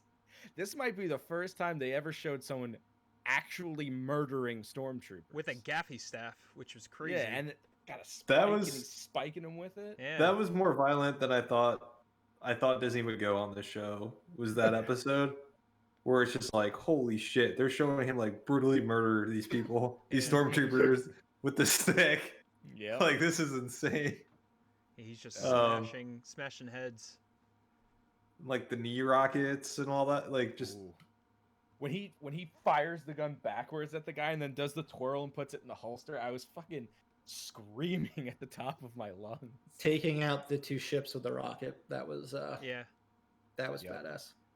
Oh, so good. Which was like a callback to what Timothy Oliphant did, a couple episodes before in a way. Like, it was cool how they Yeah. like tied stuff together. yeah. I've still been wondering like where the extra rockets come from. Like, do they have them on the side and they just like put them back in? Maybe don't there's know. little robots that build them inside the jetpack. And... Yeah, I probably think about it more than I. Maybe it's you're like supposed it's like to. Hawkeye, like they just appear back in his quiver. Yeah, it's like, don't worry about it. Just That have would it's just- just there. He flies to Walmart, he buys a couple, loads it up, and I like That how was- But yeah, how once again they are assembling a team at the end of season 2. Yep. Like everyone is coming together. They'll have Bill Burr with them in the next episode. I love that where it's Yeah. like Bill Burr's gonna be back. I was wondering when he was gonna make his return. He's Yeah. coming back. and then they heavily alluded to the new Cara Dune series, which I think is cool. Yeah, I she's think a good might have character. said the name, which is what was it, like Cara Dune, Marshal of the New Republic? I was like, Basically what she is. So that rings a bell. I'd watch that show. It sounds like fun. yeah. Um, And I dug Grogu being captured in like the Empire's like ship. Like it felt like Star Wars. Yeah. Like that was some of the most Star Wars the show has felt to me. Yeah. Him Yeah. just being captured by the Empire. It doesn't get more A New Hope than that. yeah, and but- he's in the same kind of holding cell, just As wrecking Leia, and- stormtroopers. Yep.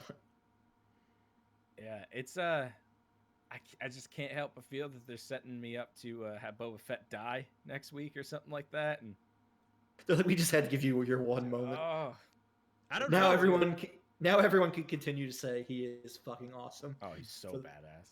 I mean, Yeah, they're not that's the Han most Solo- awesome the character's Han ever Solo been. knocking him over into the Sarlacc pit Sticks his only weakness. from blind men.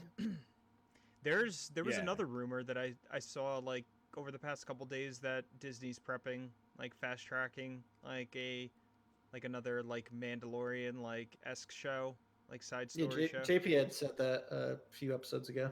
Yeah, they've Yeah. been alluding to that, but I mean, it could be a prequel series, like him between the Sarlacc pit and Mhm. then. I just hope they don't kill him. I just want like the mythos of him going out, and then they got to make an Ahsoka TV series now, right? Because she's looking for Thrawn, and Yeah.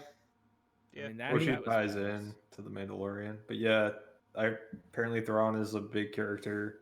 I wouldn't be the- surprised if she ends up on the Obi-Wan show. She could, yeah. That would be cool. But yeah, Yeah, Thrawn's should be- huge in the old books and everything like that. So They'll bring him Yeah. into the that show. was a huge reveal. You know what Well, I'm? not a She'd be a reveal. lot younger though, wouldn't she, in the Obi-Wan show? Yeah, I guess she Because this is would, after Star Yeah. Wars. they'd have to age her down Mhm. like 10 years. Yeah. I mean, I don't know Just when 10 exactly. years? I don't know when exactly Obi-Wan's taking place. What is there supposed to be a 20-year gap between Revenge of the Sith and A New Hope? It's already been 15 years since Revenge of the Sith came out Yeah. in real maybe time. they'll explain why he ages 40 years and 20 years. Why the fuck Alec Guinness looks so old? Ewan McGregor still looks like closer to how he looked in Revenge of the Sith.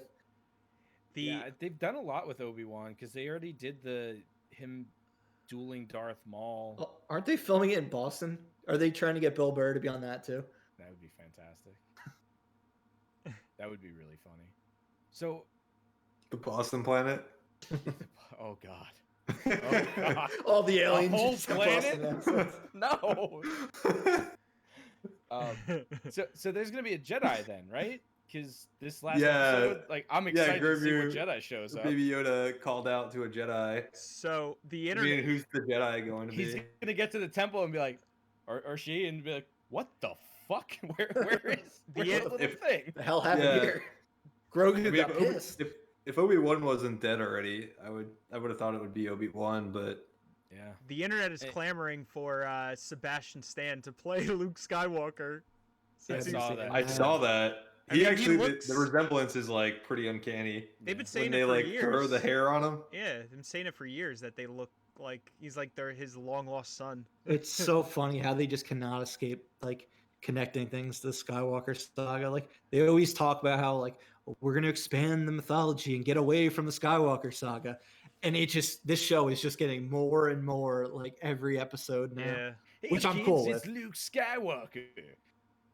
It should be, because it wouldn't make sense in their garbage ass canon now where they have stupid Ben Solo and all that crap. If he meets another Yoda and he's like, "Oh, I'm gonna train all these," it should just be some other fucking, like, Kit Fisto should show up from the dead and, be like, I mean, and just take him off. it could be it could be Leia though, couldn't it? It could be. They'd have to recast it, but Yeah, I mean they're gonna have to. They'd have to recast no matter what, like whether it was Luke or Leia. But yeah, Can't have definitely. you can't have old ass Mark Hamill. It's actually Ahsoka, and like they bring her back, and she's like, "Oh yeah, it was just like it was a trick. Like I wanted to see you guys go on. It was a test. I just wanted to see Grogu do like this fucking super Meditation. yoga meditation type thing. Mace There's a- Windu. That would be cool. There's a Jedi, I think, from the cartoon. Ezra, something Ezra. Oh the guy yeah, from the the main new character series? from Rebels. Ezra Miller. Yeah, Ezra No, Ezra Miller. Yeah, He shows Something up with in a Ezra in tie-dye it. robe when he's like, yeah, from Okay. Rebels. Yeah, and then there's the video game, the recent Star Wars video game. Oh yeah, but oh, he's with a the kids Sith. and- He's a Sith, isn't he? I don't What are remember they- that game. When are they going to bring Oh. Dash Rendar into the series? Yo, Dash Rendar! I found my Dash Rendar toy the other day. Oh, you're thinking about the Force, not the Force Unleashed, the most recent one. What is it? Forgot the name of it. Yeah, I don't remember the name of it The either. most but I recent played Star it. Wars game. He was fine. That's Redhead the redheaded guy. kid. Yeah, Right? yeah. Yeah. Cal He'd be around. Cal Kestis. That's his name. Cal Ripken. Cal Kestis. Yeah. So he could show up, I guess, if they wanted to tie into the video games. I want Sebastian Stan as Luke Skywalker. That'd be great. Or Yeah, Kit I mean, Fisto. Yeah, I'd be totally cool with that. Yeah, it'd be fine, I guess. So does Ben Solo kill him then? Kill Grogu? yeah, like, well, I saw. my God, I mean, if you want to the get into world like some would- crazy spoilers, I No. saw something online saying that maybe Grogu's the reason they were able to clone the Snopes and the other emperors because they did- This- if they find a way to link this series to those No. fucking garbage movies, I will be so angry. I I hope mean, not. maybe they'll do what Clone Wars did for the prequel trilogy and make people look at the prequel trilogy so fondly. I don't think No, there's any way these they can movies- fix these that new movie, movies are Murph. Garbage. I don't I- think. I don't If think- people if people retroactively can like the prequels, they can retroactively like one movie in this Disney. Well, two for a lot of Dude, people fucking that second Um, movie sucks. for the sequels. I don't know. I think people like the prequels now because they're just memes. That's At true. least- It's kind of like the Spider-Man trilogy. Yeah. It has a second life as just a meme generator. Yeah, I think they've memed every minute of all three of those movies, which is fantastic. I'm interested to see where it goes. I mean, obviously it's going to be a battle between Mando with the spear and Moff Gideon with the darksaber, because now you got the spear that Yeah, blocks got the- lightsabers. Mhm. Yeah, Maybe they'll get I'm more guessing. violent. It feels like their all hope is going to be lost, and then a Jedi is going to show up, and then it's good. We're not going to see who the Jedi is. Cut the black. Season 3, Mandalorian. They're gonna Force Awakens us, like show fucking Luke Skywalker right at the very end, but you don't get to hear one line of dialogue for 2 years. Yeah, and you may not even see who the Jedi's face. You may have like the hood on, Mm. Yeah. and it may just be like, oh shit, a Jedi showed up. Like you may see the lightsaber and like 2 years later, or a year later, you find out it's just a guy in a hood. It's not a Jedi. It's garbage. It's just like some guy with a fucking flashlight, and it's like, who's the garbage guy that directed the second Star Wars movie? He's like, Ryan Johnson. directed by Ryan Johnson. He's like, he's just a dude with like one of those parking things. He's like, I'm gonna need to see your ticket. Maybe Grogu will turn to the dark side. I mean, I don't think that's gonna happen, but dude, maybe Dark Helmet. maybe it's a Spaceballs tie-in. I feel the internet. People are really seeing one of our conversations now. It's just maybe this, maybe this, maybe this. Until we go so fucking far out there that it makes no sense at all. Yeah, we start talking about something entirely different. The only other thing I wanted to bring up about these episodes was Mando's ship blew up. Yeah, the Razor. But the Razor he's got the Slave One. The Razor now. Crest is gone. I was very That's sad. why I'm thinking they're gonna kill Boba Fett, because it's like they're gonna kill Boba Fett, then he gets the Slave One. No, Yeah. not how that happens. Yeah, That's not how that I would works. actually be very. I figured sad. he was just gonna like have to carpool from now on. He's just gonna have to like I thought They're- Boba Hitch Fett. ride. It becomes a buddy series. They're Yeah. buddy it's like a cops. hitchhiker. It's exactly But- what Disney wants. I mean, Boba Fett, Mando, and Grogu. They're like raking in the money even more so. They can make more action Bill Burr. figures. And Bill Burr. Hey kids, it's shock Road comedian trip. Bill Burr. Blue jeans guy? I mean, come on. Listen to him use offensive words. It's like Bill Burr's action figures like, hey, you fucking retard. It's like, Here he is attacking PC culture. he said the thing. Good lord. I would buy that action figure in a heartbeat. He's just got a gun hanging off of his shoulder, and he just says offensive things. I'm gonna guess they're gonna bring back Bo-Katan too for this one. Yeah. Maybe she'll give him a ship. Probably. She'll probably come back for She's the looking finale. for Sasha Banks, the whole crew. and that guy, Yeah, man. Katie Sackhoff, Sasha Banks, and that guy. It's a different guy this time. He takes the helmet off. And he just looks slightly different, but it's just a different actor. Oh Yeah. shit! All right, well, let's move on from Mandalorian. We'll have plenty more to say over the next 2 weeks Yeah. with episodes 7 and 8. Oh, there's for two now- more. Yeah, we got 2 more. Shit Yeah, ain't done 2 yet. more. Yeah, let's go. It's For gonna be now- a filler episode. Next episode is gonna be like, oh, now we're Yeah, on he's gonna- Flower Planet, and there's a flower lady who's got babies. No, he's gotta break Bill Burr out. That's true. Yeah. It's gonna be a Bill breakout Burr's feature episode. It's too bad All right. Flass is dead. Oh man, I need a second to compose myself. So, feature presentation. As we said at the start of this episode, this is going to be a 2-part series where we are covering comic book heroes and villains and our favorite portrayals of them on film. So this week we're going to cover our favorite heroes, and then after we get through all the year-end stuff in January, we will cover our favorite villains. But each of us picked about 2 or 3 heroes that we thought did a fantastic job on film. We will start with Corey's picks. Benedict Cumberbatch as Doctor Strange and Jackie Earle Haley as Rorschach from Watchmen. Yeah, so these 2 popped into my head because I thought that Benedict Cumberbatch as Doctor Strange like just completely jumped off the screen. Like obviously like a lot of that is contributed to the costume and like, you know, the script and everything and the dialogue, but I just thought he was a great choice and he really brought out the character. And he just brought this like very obscure superhero from Marvel, kind of to life, and people really like him now. And then Rorschach from The Watchmen, from the movie that came out, like 10 years ago, I guess at this point, 9 years ago. He's more of an anti-hero. Definitely a very bad and evil in a lot of ways, but everyone in that movie is, very much in that gray area where they're a little bit good or bad. Some more one than the other. But he saves a lot of lives in that movie, based on his decisions.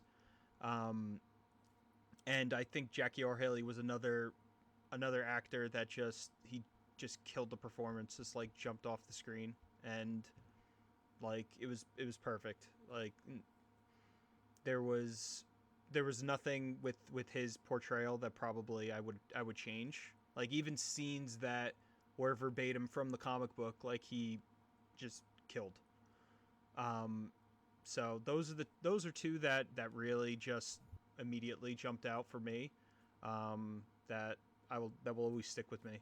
So Does Rorschach count as a hero? I think so. Yeah. He's kind of a shitty human. He's a shitty human being. They're all shitty humans in Yeah, Watchmen. I mean, all yeah, of them. there are no Rorschach though heroes is in like Watchmen. no, but Rorschach's 'Cause garbage. But he's the he's only out of one his that actually mind. stands up for what's right at the end. The rest of Exactly. them are all just like, well, I guess we should just let him do it. He's God, that fucking story sucks. It does not. He's fucked up.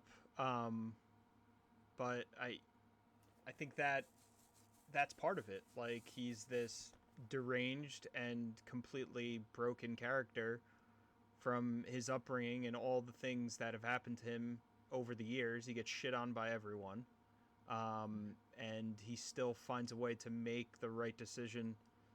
And, he saves a lot of people from his decisions, regardless of like how shitty of a human being he is. He still, does right in the end.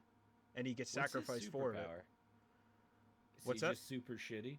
What's his superpower? He doesn't really have any superpowers. He has a mask that looks like an ink He's horn. like he hates everybody.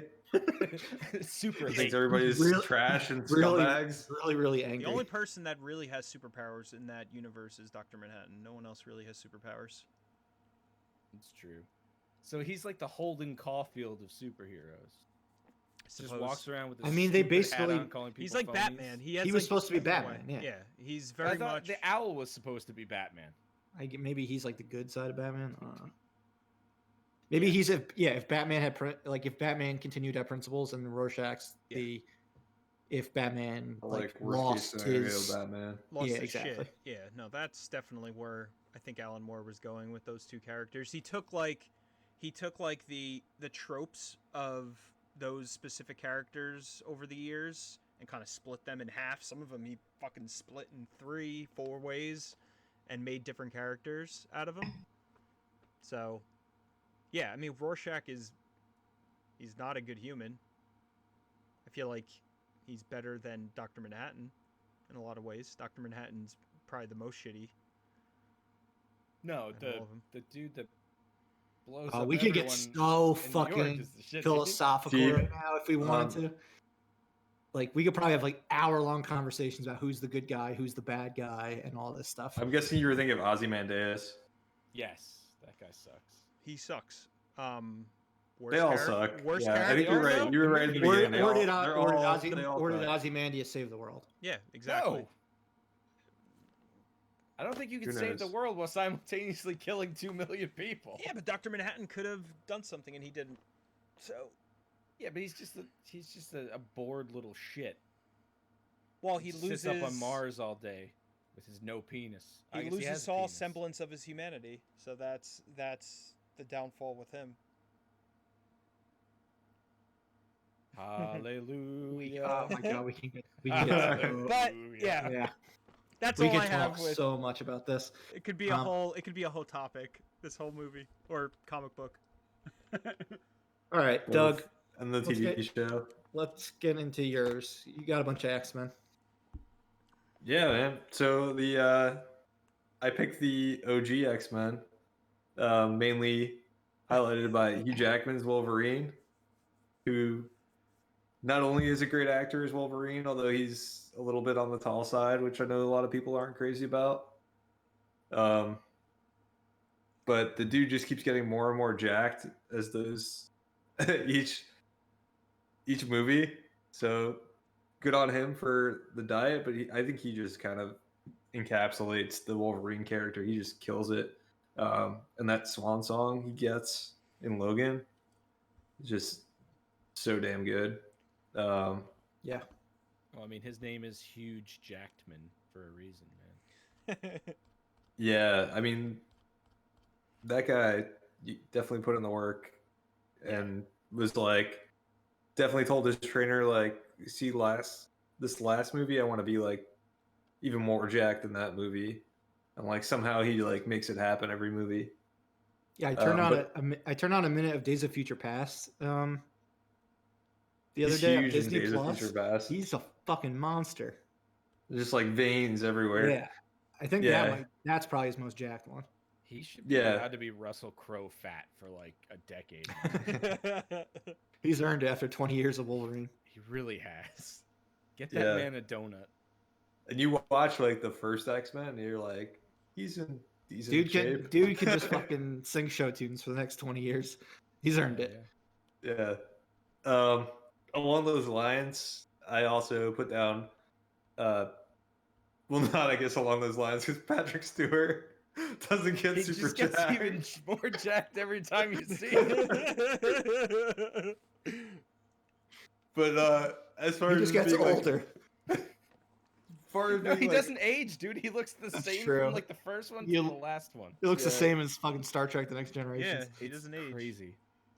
Yeah, but as far as being a great actor, perfectly cast, Patrick Stewart. I don't know if when they made the X-Men, they were like, let's base this off of Patrick Stewart. I don't think the timing probably works out, but I don't know that you could find a more perfect person to play Professor X than Sir Patrick Stewart. It's just perfect. There's like, that's one of my favorite castings probably of all time is Patrick Stewart as Professor X. The guy just embodies that character so much to me. He looks the part. He is the part. I really like that casting. He's a good superhero. And then lastly, to Corey's anti-hero, because we're talking about the OG X-Men movies, you can't talk about Sir Patrick Stewart without talking about Sir Ian McKellen. Magneto kills it. Excellent actor. Even if he's not a wizard in this movie, he fucking kills it. He's great. You could argue he's a hero because you can't. He's kind of all about genocide, Doug. That's kind of what his main deal is. They're both Professor X and Magneto are both for advancing mutant rights. They just have two very different ways of going about it. One's a bit more violent than the other. But they both have the same goal. Two sides of the same coin. Just one side of the coin is dripping with blood and the other one isn't. I thought you were going to say the side of the coin was bad. Yeah. Not. But, I mean, Ian McKellen's or Magneto isn't trying to, like, it's not world domination. He teams up with him in X2. I mean, he eventually, like, is like, fuck this, but no, he's a bad guy. And he's a bad guy for sure, yeah. Sorry, Doug. I mean, if we're saying Rorschach isn't a bad guy, then I feel like Magneto isn't a bad guy either. I think Rorschach is... Yeah, I don't know about that. Yeah, but Rorschach really only kills bad guys. Yeah, he doesn't kill everyone. It's who Rorschach deems to be bad guys. Yeah. Who aren't necessarily bad guys. That's okay. So you're saying that he's automatically a bad guy because he kills people? Rorschach? Yes. No, I'm saying Rorschach. The people that Rorschach, they both choose to kill based on what their moral code. We're about to find out Doug's moral code. I'm so I, excited. I'm a little worried. I don't have a actually. I'm just saying they have a moral code. They're both Remember the abiding last by it. They episode, both- Doug? We agreed on a lot of things, man. I'm just saying Magneto could be arguably a hero, maybe. In now you're going in a completely different direction. Like an anti-hero I'm not type. saying he's the goodest of them all, but I feel like in terms of moral compass, top 3 maybe. I'm saying he's the reason why they put super before superhero. He's responding to persecution in a violent way, whereas Professor X is responding to it in a peaceful way. All right, I'm not gonna argue with you. I don't know. He's the I'm sure you are far from the only person who would consider him. I mean, hero. I'm making the argument so I can include Ian McKellen. Yeah, in you my- just want to talk about in Ian my McKellen. list. Because like I said, I feel like it'd be a shame to mention Hugh Jackman, Patrick Stewart without Ian McKellen's performance. I think those are the OG X-Men, I mean, and this they're is a all two-part three of series. them. This is a two-part series. You could have waited till the next one and talked about Not gonna this happen. film. I'm not talking about the OG X-Men again. This is Okay. it. Gotcha. He's gonna talk about First Class X-Men. Yeah. Next one's First Class, the villains. So it's I'm not saying that what's his face is Professor X is evil in those, but he's kind of evil. yeah.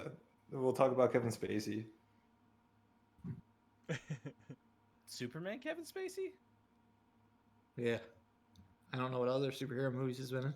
The absolute worst villain on earth. All right, JP, who you Yeah, got? I picked 2 people that are all about killing people. They're still good.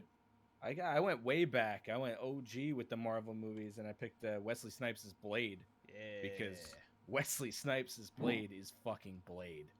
And Mahershala Ali has some fucking big shoes to fill, some big fangs to fill, and Some big taxes to pay. yes, he's got to go to Well- jail for tax evasion and then make all sorts of movies. I love Wesley Snipes' Blade, and I honestly don't think you could cast a better person to play it. I mean, the dude just drops motherfuckers like it's going out of style, and he's got the karate because Wesley Snipes, he's a martial artist, and those Blade movies they really. Just even thinking about it, they make me feel like I just want to get out and beat the shit out of some vampires, you know? Don't think of Blade Trinity because that movie was No, that movie really, doesn't really bad. exist. No, that movie doesn't even exist, dude. Yeah, the first 2 are just out of this world good, and they got everything they could out of him, and I feel like, you know, obviously they couldn't do more movies because the 3rd one sucked, but I feel like in terms of getting everything you can get out of an actor for a series, the first 2 movies are just like there's so much good stuff there. It probably helps that the second one's Guillermo del Toro movie, because he really went in a different direction, but you still get the same great Wesley Snipes Blade. And dude just loves beat the shit out of vampires, even though he's a little bit of a vampire himself. And then my second one was Ron Perlman as Hellboy, which is once again just the peak of the mountain casting, because they casted David Harbour as Hellboy, and what a fucking piece of shit that was. Once Wasn't again, David Harbour's fault though, right? No, We he agree on sucked. that or no? It he wa- tried it to wa- be Ron Perlman. He did, but it wasn't his fault. That movie was garbage with or without him. That was 100% his fault. He tried to be Ron Perlman. He didn't do his own thing. It still would have been garbage, though. Yeah, it still would have been garbage, but at least it would have been his own garbage. Fair. Yeah, I Not- didn't feel like it was Not his Ron fault. Perlman's leftover garbage. Yeah. Yeah, I mean, just when I think of Hellboy now, it's always Ron Perlman's face. I mean, I feel like they used very little makeup on him. They just painted his face red, tacked some horns on him. Good to go. And those movies are fantastic too. I mean, these are getting everything you can get out of 2 movies. I guess it's really the time. So if it was today, maybe they get like 6 or 7 Marvel movies out of these guys. But yeah, these are 2 ones that just when I think of getting superhero casting perfect, It's Blade and it's Hellboy, and just there's no other substitutions for me. I was genuinely surprised that you did not have Michael Keaton on your list.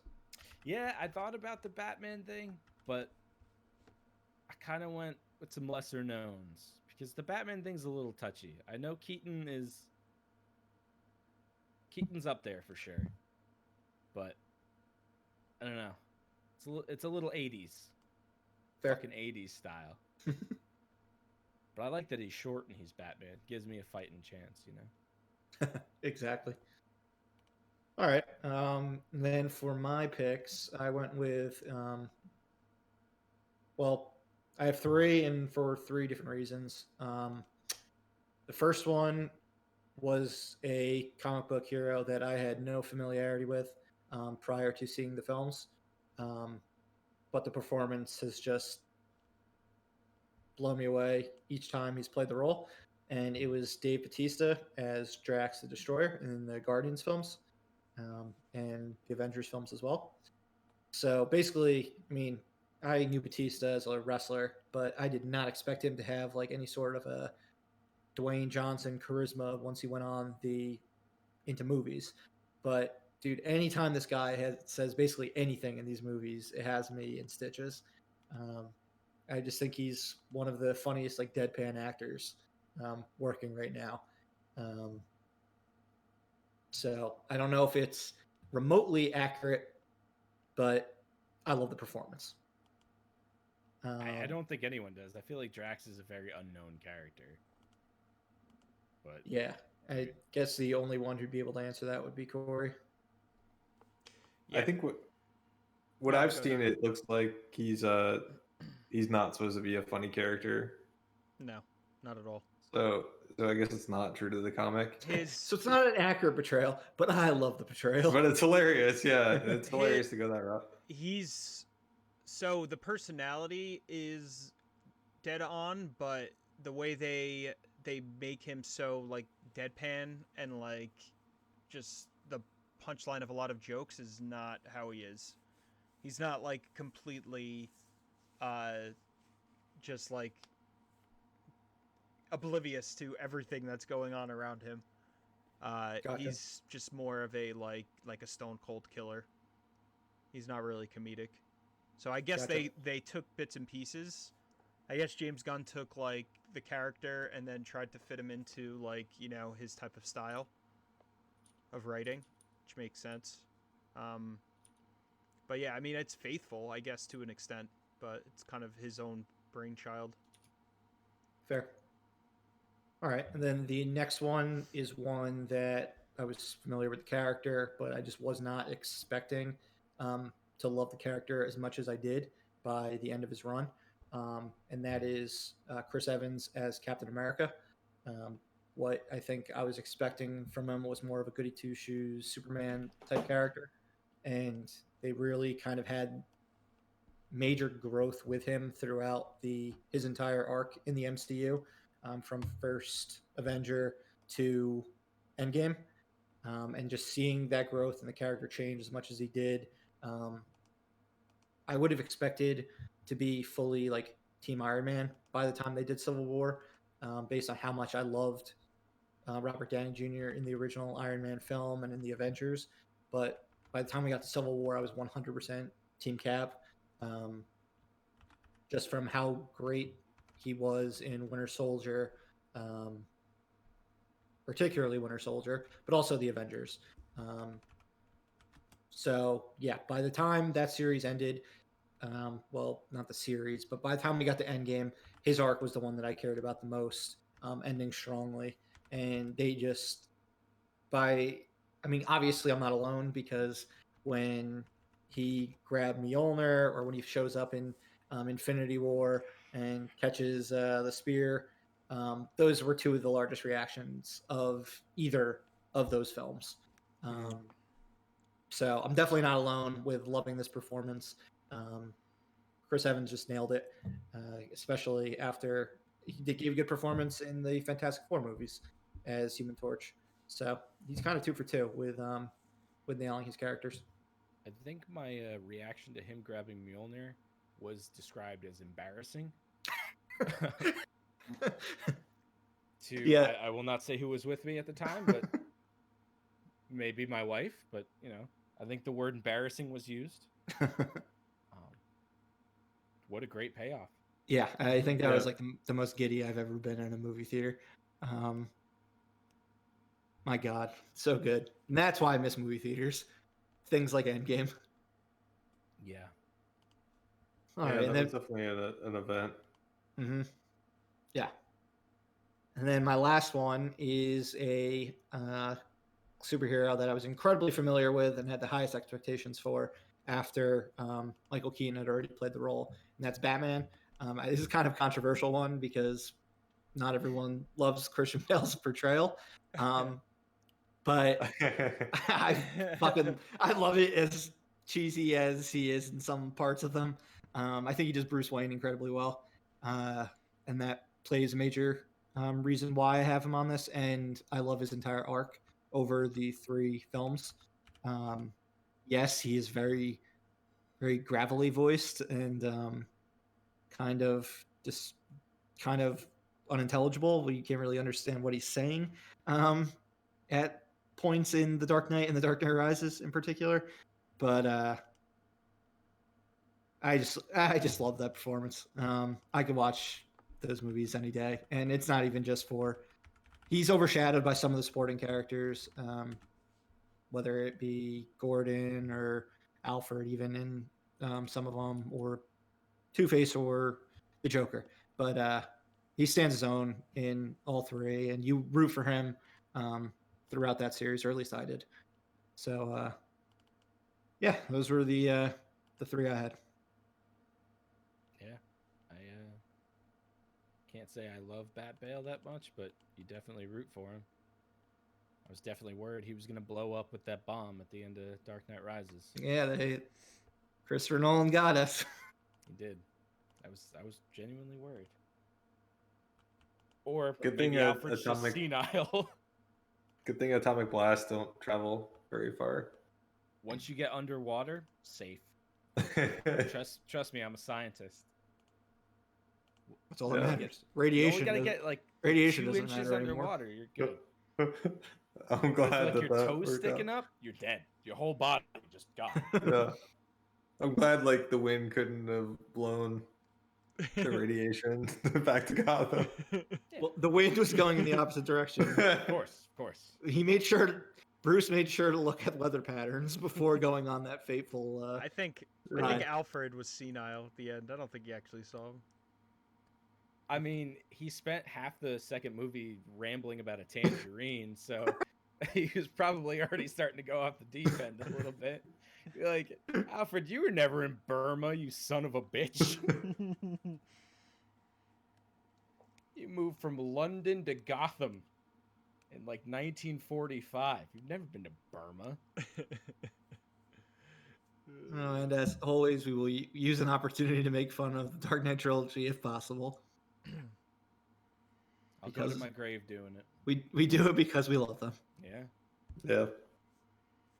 But yeah, that's it. Obviously, there's been plenty of other portrayals that we like. Tom Holland, Spider-Man. I was going to do Ryan Reynolds as Deadpool. Ryan Reynolds as Deadpool. The list goes on. They're sure there'll be plenty more over the next few years that come about that we have no idea about now, or whose debuts haven't happened yet. But for now, these are what we got. And like we said, next month we'll be flipping the coin and doing our favorite villains. But for now, let's move on to our yearly film series and pick up where we last left off. We are on 1997, and Corey, what is this movie that you have on your list? All right. So the movie that I picked was Perfect Blue. It is a fantastic psychological thriller anime. I was waiting for. I would. There we go. The best film to compare this to, is Black Swan. In a lot of ways. Okay. So the reason why I compare it to that is because this is also about an she's a singer, dancer, pop star. who is becoming an actress. That's where the movie kind of picks up, and she starts to be terrorized by a fan, like a crazed fan. She doesn't know who it is. She doesn't know anything about the person, but it's starting to, bring up things from her past. And the movie slowly shows her downfall into insanity. She starts to see shit. She starts to, act differently, and crazy, crazy fucking shit happens throughout the movie. It's so good. Does she turn into a swan? No, she doesn't.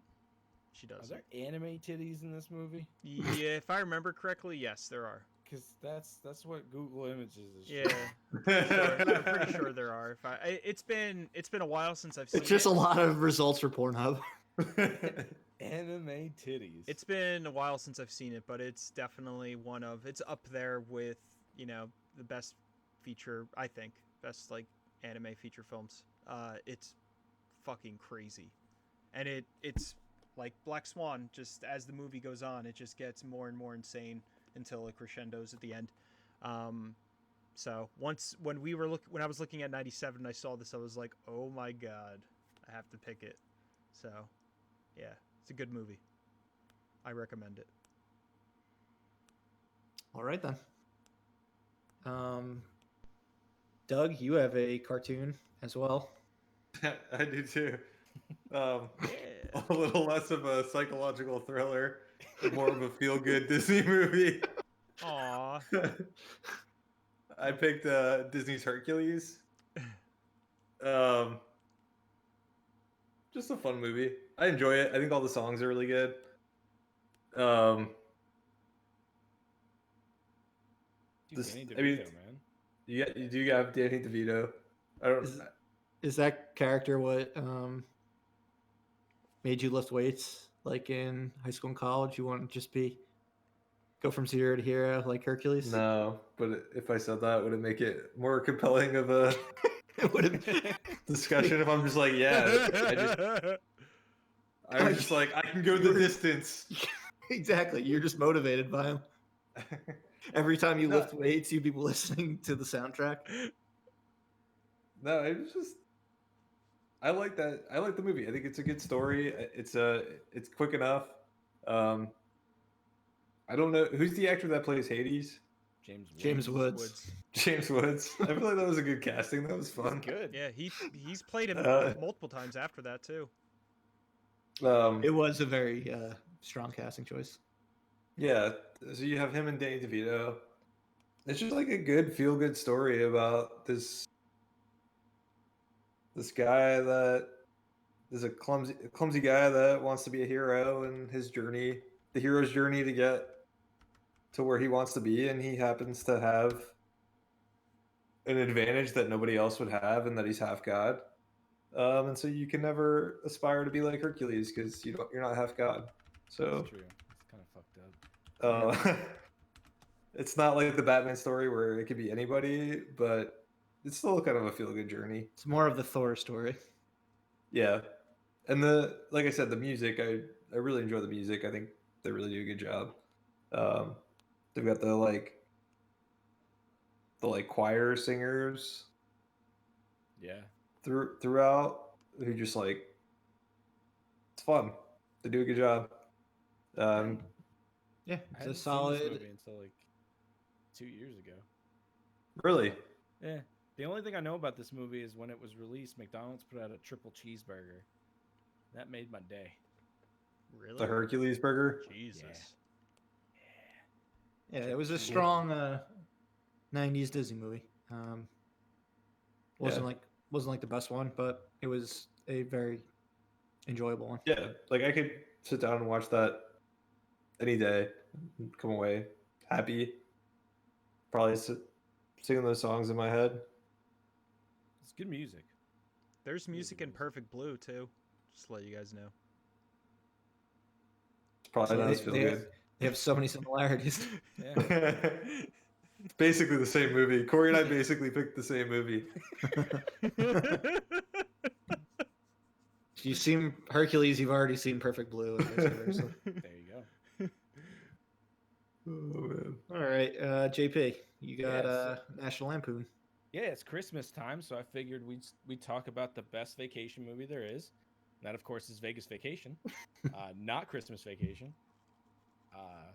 I love Vegas Vacation. I own this on DVD. I think I bought it in a Walmart bin somewhere, and I've watched the shit out of this movie, like all the other movies I've picked during the series. And I feel like they really right the wrongs of Christmas Vacation, and they get the characters right this time. I don't know. There's just so many quotable lines from this movie. It's so over the fucking top. Vegas is just such a good location for this family to be in. You got Wayne Newton playing himself, trying to bang Clark's wife the whole time. Cousin Eddie, I feel, is at his peak when he's at his home in the desert. All the kids are on display. They go to the Hoover Dam, and Clark destroys the Hoover Dam because it's like a cartoon. That's a movie. Yeah, I fucking love Vegas Vacation. It's definitely not the best one, because I think the original two are still really good, but it's definitely number 3 for me. I stand by that pretty firmly. Fucking love Vegas Vacation. Yeah, I've only What else I seen parts of it at your house. I've never actually seen the entire movie. Man, you need to sit down and watch it, because there's some I've never really seen good Vegas scenes. either. Really? You Wow. guys are slacking. Yeah. Guys are slacking. I've seen like Christmas. I've seen Europe. I've only seen the first one in full. Really. That's European Vacation is really fucking funny. I'm gonna try to watch Christmas Vacation this holiday season. Don't do that. I think it's on one of the streaming platforms. It's I'll watch it with you. I watched that movie like at least 4 times during the holidays. So What's up with the hate for Christmas Vacation? dude, they don't get the characters right. It's completely. It's written so. It's just dumb. It's bad. It's a bad movie. It doesn't feel like a vacation movie. It feels like a different movie that they made. Crap movie. It's just a metaphor for crap movie. I don't know. I have like a seething hate for this movie, and people fucking love it. They think it's Seems the like you have greatest Christmas movie. a grievance there, Oh, I do. or maybe our I'll- Christmas I will- grievance episode. I will die on the hill that Christmas Vacation is a bad movie. I'll make sure to watch it before that episode. Fair enough. I'm sure it'll be playing in my house because my wife loves it. I feel like you have Freeform on like for the entire month of December, Yeah, I went down before and the Santa Claus was on. just like you have it on for all of like the 31 days of Halloween or whatever the fuck it's called. Goddamn right. I started watching something on Netflix talking about Christmas movies. It's like the movies that made us. They did the Christmas ones. So they talked about Home Alone. They talked about Elf, another movie that I don't like that people seem to like, and Nightmare Before Christmas. Interesting ones, but yeah, Santa Claus was on today. It's starting. Funny film. We went out to dinner the other night, and someone says, "I didn't notice that the Santa Claus has an E at the end because it's a clause because he signs the con." I thought that was pretty fucking like. Clever. I thought it was pretty spelled out in the movie. No, Yeah. no, it is. But it was a clever. Apparently- It was a clever title. Apparently, it took about 15 years to figure that out for this person at the table, but good for them. They're living the life. That's closer to 25. 25 years. All right. And then lastly, I have a action thriller starring one of the greatest action heroes of our time, the one and only Nicolas Cage, with Con Air. So I previously talked about The Rock at some point or another and how much I liked him in that.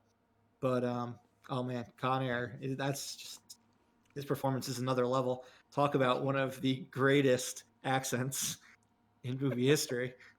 I mean, we can go back to the New Mutants conversation, but he just nails that Southern accent for 2 hours. But seriously, like, Whole hours. yeah, this has like an incredible fucking cast. Oh, yeah. Nick Cage, John Cusack, John Malkovich, Steve Buscemi, Ving Rhames, Danny Trejo, Dave Chappelle, plenty of other people. I was going to start naming characters instead of actual actor names from other movies.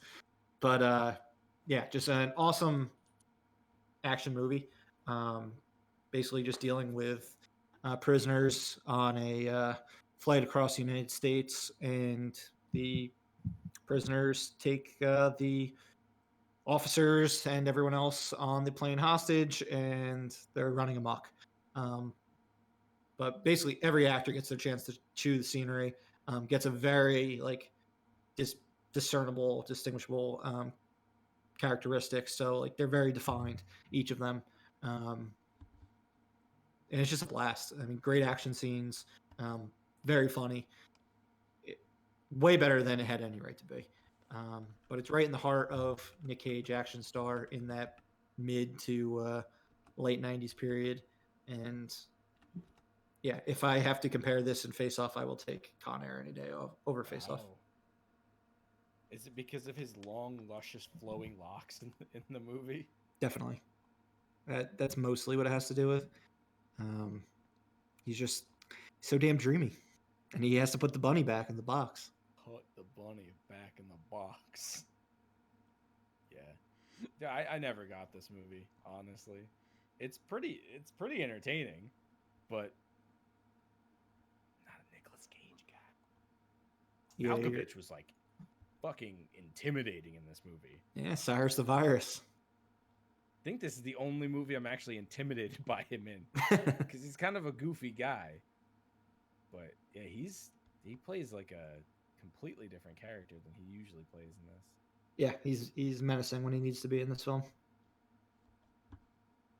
And But Steve yeah. Buscemi's just Steve Buscemi doing his thing, even though he's a cannibal.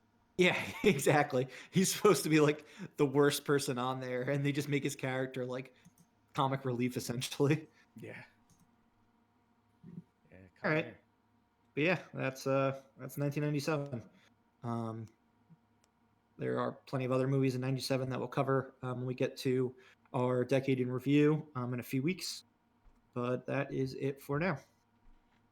So yeah, that's all we've got for today. Thanks as always for listening. Please like, follow, and subscribe. YouTube, we've been having a lot of success with lately, so continue to subscribe there if you have not yet. Just if you're watching, please subscribe also. We really appreciate it. And keep giving us feedback. But as always, this has been Corey, Doug, JP, and Murph at Live Breathe Film. We'll be back next week, and we hope you are too. Thanks a lot.